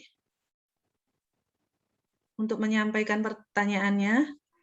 Assalamualaikum warahmatullahi wabarakatuh. Terima kasih pada Mbak Ratna kesempatannya. Salam kenal Mbak Vina. Nah, semoga ini Mbak luar biasa inspirasi Mbak ya. Apalagi publikasinya udah luar biasa banyak Mbak. Jadi gini Mbak, mungkin saya lebih ke konsultasi kali ya Mbak ya. Kebetulan saya ini Mbak ngambil master ya di IGM. Saya di FAPET Mbak, angkatan 2020. Nah, kasus yang saya alami adalah kebetulan funding Kak saya dapat 2 Mbak. Satu di RTA, yang kedua di data penelitian, dana penelitian dari Litbang Mbak. Kalau yang di RTA sendiri, tadi mengenai data ya, karena outputnya RTA itu kan publikasi ya. Karena untuk outputnya biar tercapai di bulan Desember dan itu semuanya itu, kemarin itu kasus saya itu, saya suruh membawakan 3 publish, tapi datanya itu data penelitian daripada globalan Mbak. Jadi kan banyak macam-macam tuh. Terus terakhir adalah kami kemarin ya, saya dituntut untuk publish di jurnal minimal di Scopus. Kalau permintaan dosen sih Q3. Nah, itu pun data yang saya itu masih bingung. Tadi kan datanya kan bisa dipecah-pecah kalau saya tangkap dari Mbak Vina tadi ya. Nah, pertanyaan saya begini Mbak. Kita kan sudah store nih ke dosen pembimbing. Datanya kan gapokan ya, teng gitu kan. Nah, tadi saya bingung juga. Kadang gimana sih menghadapi strategi dosen? Ya kan kebetulan dosen pembimbing saya itu kan super sibuk ya. Dan kadang komunikasi pun cuma di R doang, kayak di PHP ini tuh loh, nggak ada feedbacknya gitu loh. Nah, strategi apa yang biasanya Mbak Vina lakukan ketika kita kan ngejar deadline juga ya, karena kan di publikasi untuk di salah satu Scopus kan agak lama. Dan apakah ada kesepakatan Mbak antara kita dengan dosen pembimbing, misal kalau kita kan dananya ada 2 nih fundingnya, apakah ini perlu dari ya kalau di analisis atau di ucapan terima kasih kan sudah kita sampaikan. Cuma kadang-kadang kan ada data yang benar-benar ini data saya loh. Mas Wardi hanya sebatas ini loh. Contoh di saya, tesis saya sudah dibatasi. Data yang muncul di tesis itu ini. Tapi kalau dipublikasi silakan. Nah, itu kesepakatannya itu seperti apa Mbak? Apakah lisan, tertulis atau apa Pak? Atau gimana Mbak untuk strateginya? Matur suwun Mbak Vina. Ngapunten nih konsultasi Mbak. Makasih Mbak Rana. Terima kasih Pak Wardi, Mbak Rana dulu. Ya, silakan Mbak Vina. Oke. Dinamika ya Pak, mahasiswa memang banyak kendalanya, terutama kita memang sebenarnya tidak boleh ketergantungan terhadap dosen, sehingga kita perlu menginisiasi sendiri dan kita mengkayakan diri dengan literatur. Jadi sebaiknya saat kita berkonsultasi dengan dosen, baik kita melalui online maupun offline, itu sudah menyiapkan draft atau skema alur pemikiran, atau sebaiknya sudah jadi data-data kita sehingga tidak mentah. Apalagi dosen-dosen kita sibuk. Terus terang, mungkin kalau yang kita ketahui, terus terang supervisor kita tidak ada yang memang nggak sibuk. Pasti semua sibuk. Apalagi untuk para promotor. Untuk S2 juga biasanya kita dihadapkan dengan dosen-dosen sibuk. Nah, itulah kita trik-trik bagaimana agar cepat bahwa kita sodorkan proposalnya itu bisa langsung disetujui oleh pembimbing kita. Dan jangan lupa kita sebagai mahasiswa juga harus mencantumkan dosen pembimbing kita yang utama itu ada sebagai corresponding author. Karena istilahnya kalau secara aturan dan kalau berbicara tentang teknis hukum, memang diperolehnya seperti juga peneliti utama, harusnya itu adalah dia yang mendapatkan asteri. Karena semuanya memang kita masih dalam program dari pembimbing kita tersebut. Kecuali kita misalnya project ya, jadi corresponding autornya bisa siapa saja, tetapi kalau pelajar pasti jelas corresponding autornya adalah pembimbing kita. Untuk konflik interest ini memang kadang terjadi ya, jadi data ini milik siapa, data ini milik siapa, tetapi jika kita menemukan pembimbing yang memiliki integritas tinggi, maka beliaunya bisa membedakan mana yang memang ini hasilnya untuk mahasiswa, mana yang ini hasilnya untuk beliau. Jadi proyeknya kan biasanya multi musim, multi lokasi ya, kalau misalnya di teknis budaya. Jadi rangkaian. Jadi itu memang mungkin haknya adalah di supervisor, sehingga harus diperhatikan memang etika kita menulisnya di mana, mencantumkan para penulisnya atau pembimbing kita seperti apa. Itu sehingga mungkin memudahkan kita biar istilahnya lolos ya, karena semua pembimbing pasti sibuk, nggak mungkin nggak ada yang sibuk, pasti menjabat. Rata-rata kita mendapatkan orang yang memiliki jabatan, dan itu memang luar biasa tantangan. Begitu. Mungkin membantu, Mas.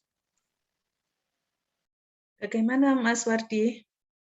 Boleh satu lagi ya Mbak ya? Ya boleh, silakan. Tadi saya lihat kan di presentasinya Mbak Vina terkait dengan aplikasi Grammarly Mbak ya. Kalau Grammarly kan ada yang komersil ya, ada yang kita hanya sebatas yang free, cuman kan dibatasin waktu. Kata kalau apa nggak bisa full paragraf ya untuk mentranslate ke grammarnya biar nggak berantakan ya. Cuman kan kalau misalkan pengalaman dari Mbak Vina sendiri untuk aplikasi Grammarly tadi itu berbayar. Maksudnya misalkan ini kan ada forum nih, ada 40 portable nih. Satu misalkan kita beli, aku kan agak mahal ya, sekitar 2 juta lebih ya per tahun ya, kalau yang berbayarnya itu ya. Nah, kalau misalkan satu akun digunakan semuanya itu bisa atau enggak? Gimana sih, Mbak? Atau hanya satu akun untuk satu orang itu? Kalau yang gratis kan dibatasin katanya itu, dibatasin paragraf atau item itunya, Mbak. Mungkin minta pencerahannya, Mbak Vina. Matasun, Mbak? Baik, sebenarnya dia menarik ya, kita urunan untuk bisa dapat premium Grammarly itu bagus sekali. Kita jadi bisa gunakan untuk komunitas kita, itu sebenarnya bagus. Untuk aplikasi-aplikasi sendiri sangat banyak. Tadi saya hanya mencontohkan satu Grammarly karena saya menggunakannya juga, jadi bisa dipasang di laptop kita atau untuk pekerjaan kita, sebenarnya sangat membantu. Tetapi yang terpenting itu adalah bagaimana kita menuliskan dengan baik, karena itu hanya alat pendukung. Dan kita bagaimana istilahnya bisa rapih menulis itu dengan membaca biasanya. Jadi kadang kita jadi terbawa style. Jadi tulisannya kalau style seperti ini, oh memang untuk kalangan seperti ini. Jadi nanti kita kalau membaca itu bisa mengerti segmennya. Jadi perspektifnya banyak seperti itu. Jadi untuk Grammarly itu hanya alat bantu. Tadi misalnya juga misalnya Turnitin, misalnya untuk plagiarism, untuk reference itu hanya membantu. Tetapi yang terpenting adalah bagaimana semangat kita memang menyelesaikan tulisan dengan clear. Jadi apalagi kita nanti dihadapkan dengan reviewer yang kita pasti lebih berdarah-darah untuk istilahnya memperbaiki tulisan kita. Nah itu memang walaupun kita masih pemula dan kita belum terkenal, sehingga memang menyodorkan tulisan di yang high impact-nya tinggi atau faktornya sangat tinggi itu memang perlu perjuangan seperti itu. Terus Mbak Vina. Sami-sami, terima kasih Pak Wardi. Ya, terima kasih Mas Wardi. Kemudian apakah ada yang bertanya dari yang hadir? Jika belum ada, saya coba menyampaikan ada pertanyaan dari Mas atau Bapak Budi Purwo. Di sini terkadang ketika kita submit jurnal dan sudah direview dan direvisi, kemudian ada komen tambahan perlu di language editing secara bersamaan, pihak jurnal merekomendasikan juga language editing tertentu. Apakah rekomendasi itu perlu kita ikuti? Kemudian yang sebelumnya tadi ada juga pertanyaan dari Mbak Rohima HS Lestari, Mbak Vina kira-kira butuh berapa lama menyelesaikan satu paper dan bagaimana mengatasi mandek atau mentok saat menulis? Begitu Mbak Vina, silahkan. Baik, terima kasih untuk pertanyaannya. Seperti dari Mbak Ratna, saya akan coba menjawab yang dari Pak Budi Purwo, bahwa terkait review, kita dari negara yang memang bukan pengguna bahasa Inggris sehari-hari, memang biasanya direkomendasikan untuk language editing. Tadi misalnya yang profesional proofreading itu misalnya yang berbayar, dan itu mahal. Terus terang memang mahal. Kita bisa menggunakan fasilitas dari universitas melalui pembimbing kita memang. Karena si masternya istilahnya kalau di UGM itu memakai aplikasinya miliknya pembimbing kita. Kemudian terkait review ini kita bisa menggunakan yang free dan atau kerjasama, kolaborasi. Kita bisa meminta rekan kita, misalnya yang berbeda bidang, jika dia dapat mengerti apa tulisan kita, maka berhasil. Itu sangat efisien. Saya biasanya setiap menulis saya meminta membaca, dan biasanya saya gambling siapa yang tolong baca dong gitu. Jadi bisa, itu sangat membantu. Jadi biasanya kita jangan anti kritik. Jadi misalnya ternyata teman kita mungkin tidak sepantai, tidak sebidang dengan kita atau tidak sesenior dari kita, tapi ternyata masukannya sangat banyak. Ini sangat membantu. Jadi belum tentu yang berbayar yang kita ikuti. Kalau misalnya berbayar, pun kita juga sebaiknya, karena kita mahasiswa, mencari-cari terlebih dahulu mana yang kira-kira ya namanya pelajar biasanya nyari yang diskon. Jadi banyak yang free atau diskon bagi pelajar, atau hibah-hibah yang bisa kita laksanakan itu. Jadi misalnya saya punya teman dari Afrika Selatan, biasanya tulisan-tulisan saya walaupun dia beda bidang, saya minta baca dong gitu. Nanti kita tiba-tiba langsung pusing lagi, seperti kita koreksian dosen, banyak sekali koreksiannya, itu sebenarnya membantu sekali. Jadi ya sebaiknya memang tulisannya sudah cukup rapi sebelum kita kirimkan ke publisher. Jadi di publishnya tidak lama, atau kita nanti menangis karena kita ditolak seperti itu. Kemudian untuk pertanyaan dari Mbak Rohimah, terima kasih. Berapa lama menyelesaikan paper dan mengatasi mandek? Sebenarnya ini tergantung apa ya? Kalau saya tergantung data. Jadi misalnya kita datanya sudah jelas, analisisnya sudah kita berhasil, karena yang paling susah menurut saya di penulisan itu adalah analisis. Karena itu adalah bagaimana kita menyajikan data secara menarik.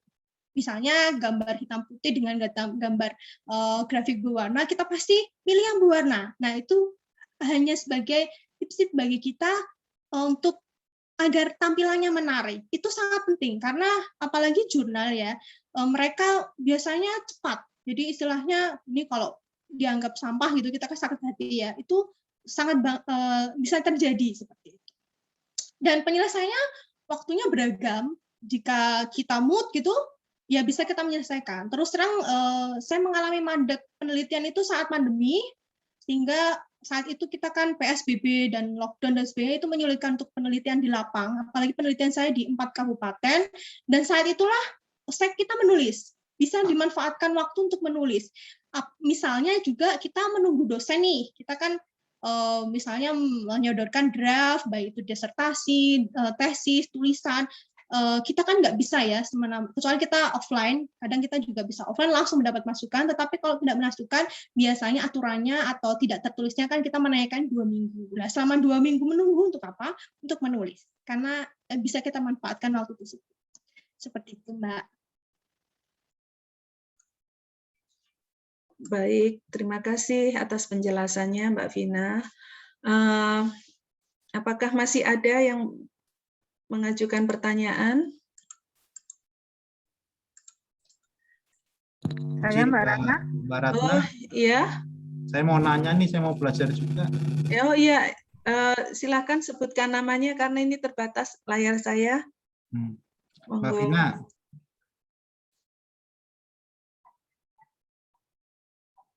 Halo Mbak Vina. Ya, silakan. Izin nanya Mbak, Haji ya. Ini Mbak Vina kan publikasinya banyak banget ya.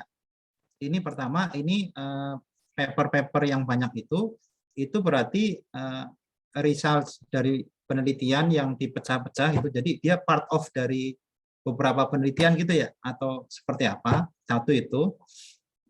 Kemudian yang kedua, kalau kita sudah accepted di satu jurnal ya, terindeks Scopus gitu, itu sebenarnya butuh waktu berapa lama bisa diinput di database scopus.com ya.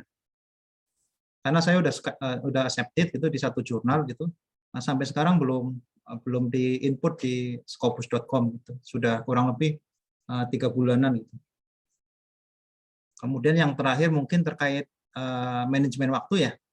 Pengen tahu manajemen waktunya Mbak Vina untuk sekian banyak tulisan itu ngatur waktunya seperti apa sih? Kapan Mbak Vina punya waktu nulisnya? Itu aja sih Mbak Ratna. Makasih waktunya. Ya, mohon maaf Mas tadi karena layarnya kepin jadi saya nggak kalau Mas Aji. Monggo silakan Mbak Vina. Baik, terima kasih pertanyaannya. Kita sebagai pelajar dan tentu saja penulis pemula, kita sama-sama belajar ya. Jadi untuk penelitian, kenapa bisa menulis data banyak sekali? Karena biasanya penelitian itu kan kita terdiri dari beberapa bagian. Terutama mungkin untuk S3, kita melakukan banyak sekali kajian. Tidak mungkin hanya satu kajian untuk meloloskan disertasi. Itu sangat mustahil. Apalagi misalnya di teknis pertanian, misalnya kita menggunakan beberapa musim, beberapa lokasi. Nah, itu saatnya untuk kita benar-benar menata dan merencanakan bagian-bagian atau chapter-chapter dari data tersebut. Sehingga memang pengelolaan data itu kita memerlukan seni untuk mengelola. Yang penting kaidah ilmiahnya terpenuhi, metodenya benar, cara pengambilan data benar, analisisnya benar. Disitulah modal awal kita nanti untuk menulis kira-kira, oh idenya nanti untuk penelitian ini gitu ya. Jadi jangan sampai sama, karena kita juga terpaut dengan etika-etika penulisan. Kemudian yang kedua waktu ya. Tadi waktu apa maksudnya? Waktu input ya. Jadi kita memang scholar, untuk terkait scholar ini memang menurut saya bahasanya cukup luas. Mungkin bukan pemikiran kita juga, kenapa harus scholar? Kita apakah harus kita bayar keluar, mengeluarkan dana keluar, atau kita mengambil dana dari luar untuk dimasukkan keluar lagi. Menurut saya kita kembali tadi ke semangat menyanyikan lagu Indonesia Raya. Jadi semangat nasional kita dalam menulis itu juga harus dibangun. Apalagi di seminar internasional, jurnal nasional yang benar-benar kita harus pergi atau short course keluar. Jadi benar-benar harus membangun bahwa image Indonesia itu bisa bersaing seperti itu. Sehingga harus menata data dengan baik dan benar. Karena representasinya nanti tetap ada Indonesianya walaupun penelitian kita seperti itu. Jadi mungkin itu secara garis besarnya. Jadi untuk waktunya, berdasarkan pengalaman, jika impact-nya tinggi, maka biasanya 2 hari sudah muncul di Scholar. Kalau dia seminar internasional yang menggunakan Proceeding Index, kalau saya amati biasanya sekitar 3 hari, 4 hari, seminggu seperti itu. Tapi tidak masalah. Karena kita pemula itu yang penting menurut saya menulis dulu, terbit dulu. Nanti kemudian karena kita nggak punya nama, kita masih istilahnya step by step menuju kesuksesan nanti istilahnya. Berbeda dengan expert, mereka adalah tentu saja namanya sudah terkenal, bidang ilmunya sangat dinantikan, kemudian disitasinya juga banyak. Jadi mungkin targetnya berbeda. Jadi kita untuk junior ini ya menulis dulu, belajar terlebih dulu, nanti baru disitasi itu adalah keuntungan alhamdulillah. Seperti itu sih. Kecuali kita terlibat dalam penelitian proyek dengan orang luar, nah itu mungkin beda lagi cara kerjanya. Ini untuk skala mahasiswa. Jadi dibedakan antara kita bekerja sebagai berkolaborasi baik dengan rekan di kantor maupun di internasional maupun dengan kita sebagai mahasiswa. Jadi mungkin datanya, perspektifnya agak dibedakan. Seperti itu. Untuk manajemen waktu menulisnya? Ya, lebih cepat lebih baik. Enggak, maksudnya jadi Mbak semakin Vina kita ini, bisa nulis, Mbak Vina ini biasa nulis lebih. ini sehari berapa jam? Waktu-waktu efektif nulisnya ini kapan? Jadi ya karena peran kita banyak ya, jadi menurut saya sih keseimbangan hidup. Jadi jam bekerja, ya kita memang harus bekerja. Jam belajar, kalau kata ahli bilang, setiap hari jangan lupa membaca 1 jurnal, 1 artikel ilmiah, termasuk memahami skema-skema penelitiannya. Itu kita harus laksanakan. Sehingga belajar setiap hari itu memang harus, tetapi kita harus keseimbangan hidup. Kita harus memiliki waktu untuk keluarga, untuk bermain, untuk istilahnya melakukan hobi kita yang santai-santai, jalan-jalan dan sebagainya. Jadi hidupnya harus seimbang. Jadi minimal untuk jam kerja kita harus bekerja, karena kita walaupun sekolah kita kan bukan santai-santai ya. Jadi istilahnya ya jam kerja walaupun sambil ngomong anak misalnya ya harus bekerja menyelesaikan jurnal gitu misalnya sambil keriuhan anak ya mencoba. Jadi kita fokus ke laptop, saat memang harus meninggalkan laptop kita tinggalkan. Jadi nggak usah dipikir nanti dibuka lagi kan sudah fresh pemikirannya. Jadi minimal 2 jam untuk membuka jurnal-jurnal itu mungkin ya hobi baca aja gitu. Baca apa aja lah mungkin nggak harus jurnal karena kita kadang pusing juga ngeliat jurnal ya. Seperti itu. Bagaimana Mas Aji? Mungkin sudah cukup ya? Cukup, Bu, cukup. Ya, ini ada yang sudah raise hand, Mbak Sari Yanti Haryanti. Silakan. Terima kasih Mbak Ratna. Halo Mbak Vina. Halo Mbak Sari. Iya Mbak Vina. Saya ada 2 pertanyaan ini. Yang pertama, apakah ada aspek keberuntungan dalam seperti pengumpulan data dalam penelitian? Yang kedua, jika pengumpulan data tadi Mbak sampaikan kumpulkan sebanyak-banyaknya. Misalnya pada padi, kalau padinya masih hidup, kumpulkan sebanyak-banyaknya. Berarti kalau saya di ternak, di sapi seperti itu, berarti kalau sapinya maksudnya masih ada, gitu kan? Berarti kumpulkan data sebanyak-banyaknya. Berarti kalau terkait pengumpulan data sebanyak-banyaknya berarti butuh perencanaan yang lebih lama berarti ya, ada hubungannya ke sana seperti itu. Nah, maka waktu untuk mempersiapkan metode juga itu akan lebih lama seperti itu kan, Mbak. Pemahaman saya ya. Nah, terkait hal tersebut apakah ada trik untuk mengumpulkan data sebanyak-banyaknya dengan perencanaan yang singkat tapi memperkecil resiko data itu tidak bisa digunakan ke depannya.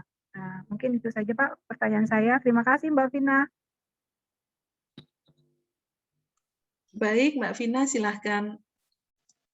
Baik, terima kasih pertanyaannya Mbak Sari. Untuk keberuntungan sebenarnya itu bonus saja ya. Bonus dari ketekunan dan kerja keras kita. Terkadang yang dilihat itu kan hanya gunung es ya istilahnya. Dan kita memang tidak perlu menampilkan bagaimana kita mendapatkan susah payah teknisnya, hal-hal yang memang sebenarnya orang tidak perlu tahu untuk bagaimana kita mendapatkan data dalam arti kerja keras kita. Namun sebenarnya tunjukkan hasil dari ketekunan dan kita banyak membaca literatur itu memang untuk perencanaan. Jadi perencanaannya belum tentu membutuhkan waktu yang lama atau sebenarnya jangan selalu sporadis. Tetapi dengan setiap hari kita membaca, mungkin kita dapat memperbaiki penelitian yang akan kita laksanakan atau saya juga sering mendapatkan inspirasi itu saat penelitian dilaksanakan. Saat penelitian dilaksanakan kita juga dengan membaca, oh ternyata bisa seperti ini. Jadi memang kumpulkan sebanyak-banyak data itu sangat penting karena kita tadi keterbatasan, kita memiliki waktu terbatas, dana terbatas, kita juga harus mempertanggungjawabkan apa yang sudah dilakukan. Mungkin itu terkait dengan data. Jadi memang perlu manajemen dan manajemen itu harus membutuhkan waktu yang lama.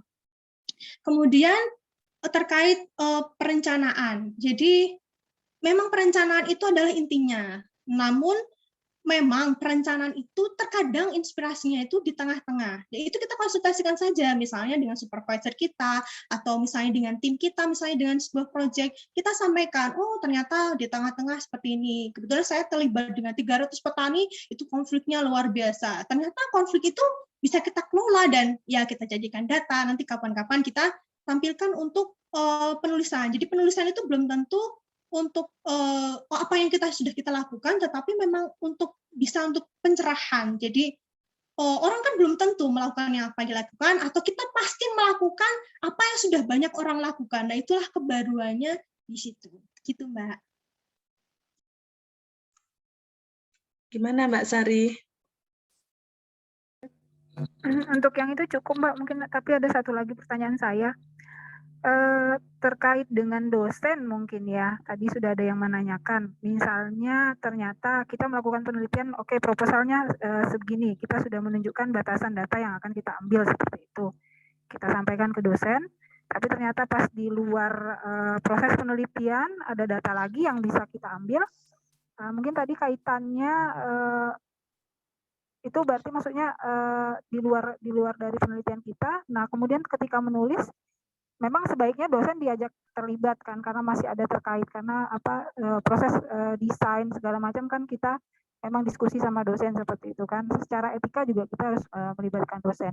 Nah, maksud saya setelah kita selesai melakukan pendidikan ini, gimana nih Mbak menjaga triknya, mungkin menjaga hubungan baik dengan dosen itu supaya tetap komunikasi itu oke, walaupun saya sudah selesai kuliahnya, sudah alumni seperti itu, istilahnya dalam di atas kertas sebagai bimbingan sudah selesai, tapi masih ada data nih yang mau kita kerjakan. Nah, bagaimana triknya supaya tetap bisa berdiskusi dengan dosen, karena kita tahu juga beliau bimbingannya juga sangat banyak seperti itu kan, sementara kita secara legalnya sudah bukan bimbingannya beliau lagi seperti itu. Mungkin bisa Mbak Vina karena sudah selesai S2-nya, mungkin saya yakin juga hubungan dengan dosen ketika S2 masih terjaga.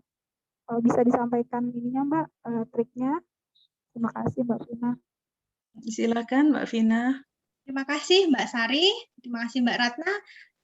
Jadi memang kita harus menjalin diskusi yang baik. Jadi suasana akademisi itu memang harus terus dibangun.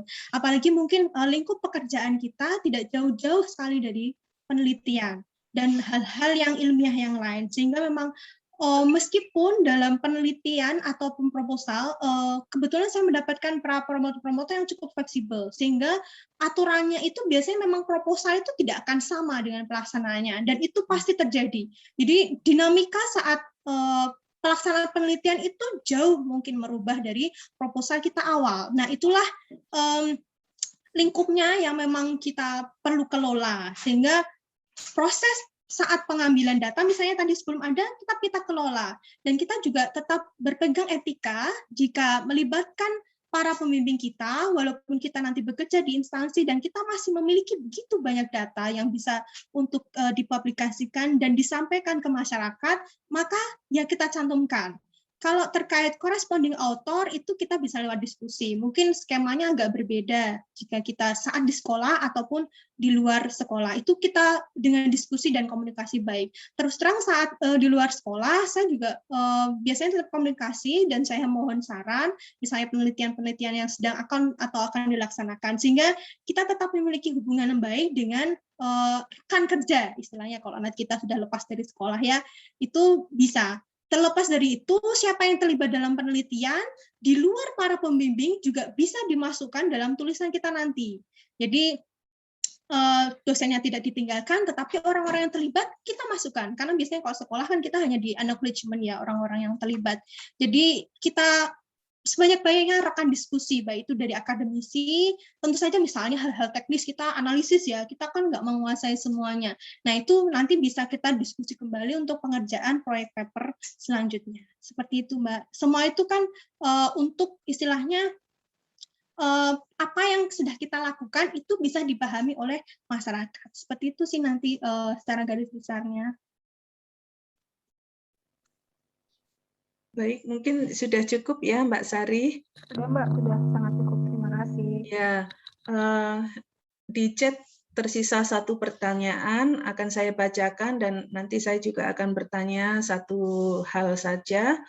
Kemudian mungkin masih membuka kira-kira berapa sampai jam berapa kita bisa ya. Baik, di kolom chat saya bacakan, Mbak Vina mau tanya. Kita kan dari fungsional yang bukan peneliti, yang anggaran biaya penelitiannya hampir tidak ada.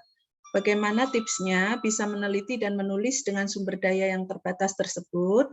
Kemudian pertanyaan dari saya, sewaktu kita melakukan analisis statistik itu kan terkadang kita menggunakan software bajakan. Saya ingin bertanya pengalaman Mbak Vina ketika harus presentasi di luaran sana, apa konsekuensi logisnya gitu? kalau ketahuan misalnya atau bagaimana ya, apakah itu sering ditanya atau Mbak Vina menyarankan kita pakai yang open source saja? Begitu Mbak Vina, terima kasih. Baik, terima kasih untuk pertanyaannya dari Mas Agung Arianto. Ini terkait bahwa kita bukan peneliti yang anggarannya tidak ada. Tipsnya untuk meneliti dan menulis. Nah, misalnya saya contohkan bahwa kita bisa penelitian review. Jadi mengumpulkan sebanyak-banyak pustaka itu tentu saja tidak membutuhkan biaya ya.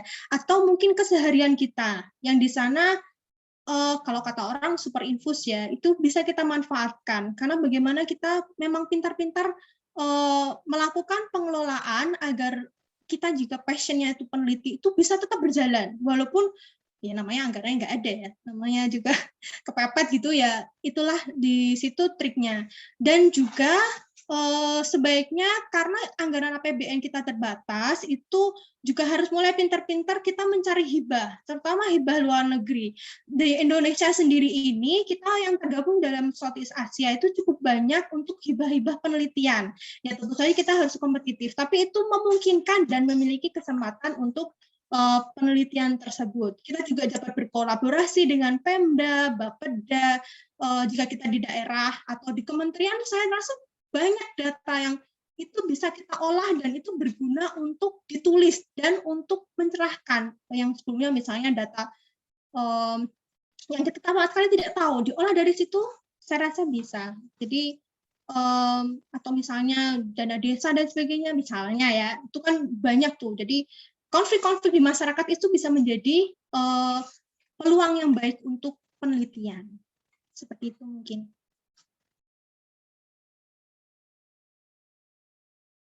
Baik, bisa langsung ke pertanyaan yang saya. Oh ya, terima kasih Mbak Ranta pertanyaannya. Jika di luar negeri, terus terang saya biasanya hanya membawa flash disk. Terus terang saya biasanya membawa flash disk atau diperlukan bawa tab atau HP.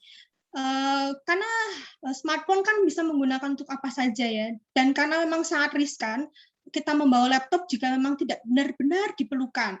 Kita bisa menaikkan kepada komite, apakah kita berkewajiban membawa laptop misalnya, karena memang terus terang pemeriksaan di bandara pun terkadang juga cukup rumit, misalnya di Singapura, Jerman dan sebagainya itu, Amerika dan sebagainya, biasanya juga dicek. Nah itu kita kadang konyol gitu kalau membawa sesuatu yang sangat penting, ya nama Indonesia ya, kita kan nggak terlepas dari bajakan, kita mungkin nggak tahu bajakan mana, biasanya kita kalau terpaksa harus membawa, sebaiknya diperiksakan, atau bukan diperiksakan ya, jadi laptop kita diberikan orang yang memang mengerti. Pengalaman saya meriksakan laptop saya, apakah nanti yang akan saya tampilkan itu apps-nya itu asli, sehingga oke, kalau ini asli saya berarti berani membawa, karena ya namanya kita nggak mungkin lepas dari yang palsu-palsu ya. Nah itu memang tipsnya sebaiknya seperti itu, mengantisipasi, karena apapun kan kita membawa negara ya malu juga kalau kita ternyata ketahuan palsu gitu. Itu sih pengalamannya, saya cuma bawa flash disk aja, jadi nanti pakai laptop atau source komputernya mereka, terus kemudian mumpung di negara orang juga pustakanya bisa kita ambil juga sebanyak-banyaknya. Kadang di sini kan berbayar, di sana free, ambil sebanyak-banyaknya. Itu sih pengalaman saya kalau keluar. Jadi mumpung di luar itu ambillah sebanyak-banyaknya, seperti itu. Ya, terima kasih. Mungkin yang di kolom chat ini menjadi pertanyaan terakhir kita ya.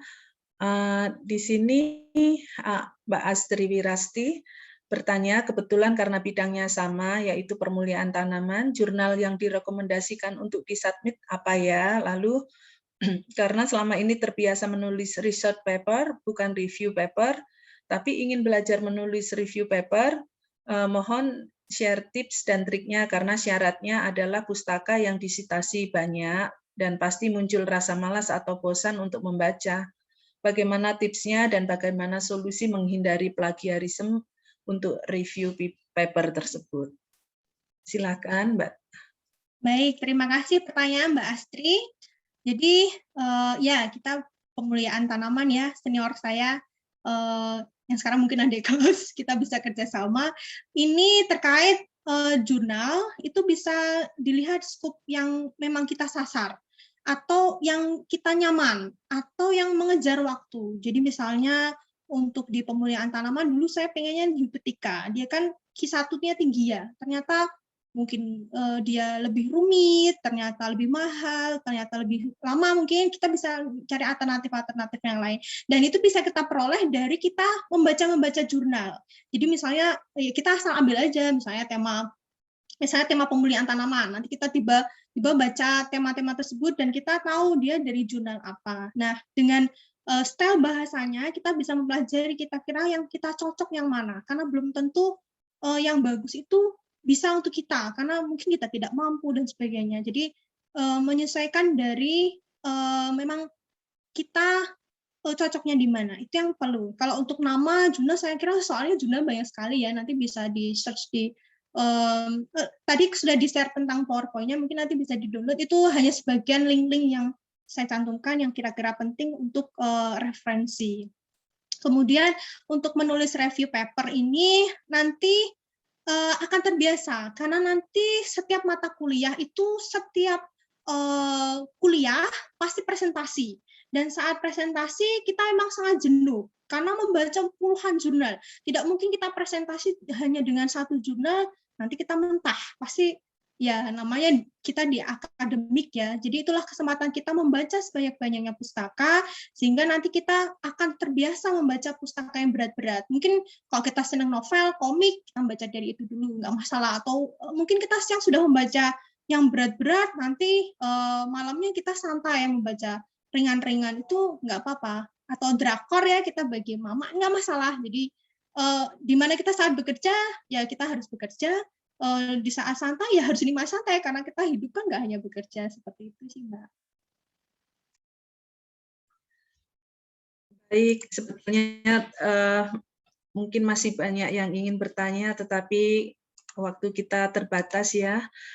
Jadi dari pertemuan hari ini dapat saya simpulkan mungkin bahwa dalam proses writing scientific ini, supaya memberikan hasil yang memuaskan, maka diperlukan perencanaan, kemudian persiapan yang matang, dan persiapan tersebut mungkin meliputi kita mencari referensi yang sesuai dengan topik, dan tentunya disiplin diri dan manajemen waktu. Baik, terima kasih untuk atas kesediaan semua yang hadir di sini untuk mendengarkan. Terima kasih untuk Mbak Vina Eka Aristia yang sudah banyak memberikan ilmu dan pengalamannya. Jika pada kesempatan ini terdapat kata yang menyinggung hati dan kurang berkenan, kami mohon maaf. Dan untuk waktu selanjutnya kami kembalikan kepada pembawa acara, Mbak Hertina. Terima Saya kasih. juga mengucapkan terima kasih sebanyak-banyaknya, dan saya mohon maaf apabila saya ada salah kata, salah tindakan. Semua ini adalah untuk kita belajar bersama. Terima kasih untuk kesempatannya dari Forma dan dari Talentani. Terima kasih. Baik, terima kasih kepada Mbak Ratna yang sudah membantu acara inti kita pada siang hari ini, dan terima kasih banyak kepada Mbak Vina atas sharing pengalamannya dan ilmunya. Semoga dengan semua yang telah Mbak Vina paparkan, kita semua bisa lebih semangat lagi untuk menulis jurnal, terutama jurnal internasional. Baik, mungkin acara saya cukupkan. Kami mengucapkan terima kasih sebanyak-banyaknya kepada Bapak Ibu yang sudah hadir mengikuti acara sampai dengan akhir acara ini. Dan tentunya kami memohon maaf jika dalam penyelenggaraan acara ini masih banyak kekurangan, terutama saya selaku pembawa acara. Dan acara pada hari ini saya tutup. Terima kasih banyak kepada semuanya, dan saya selaku pembawa acara undur diri. Terima kasih. Wabillahi taufik wal hidayah. Wassalamualaikum warahmatullahi wabarakatuh. Waalaikumsalam. Assalamualaikum warahmatullahi wabarakatuh.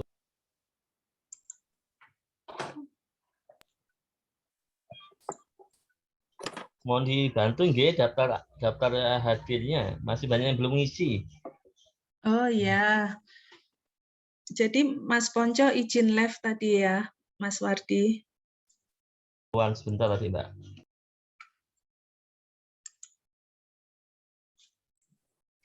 Terima kasih Mbak Vina, izin live. Makasih, Mas. Teman-teman Forma. Mbak Vina. Makasih teman-teman semua. Izin live nggih, sampun nggih.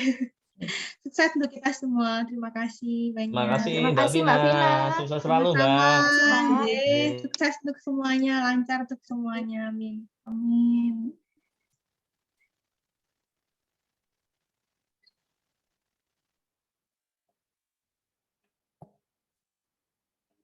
Terima kasih kepada Bapak Ibu semua yang udah hadir. Terima kasih ya Tina semuanya. Ya Mbak Ratna, sama-sama. Izin live ya. Ya.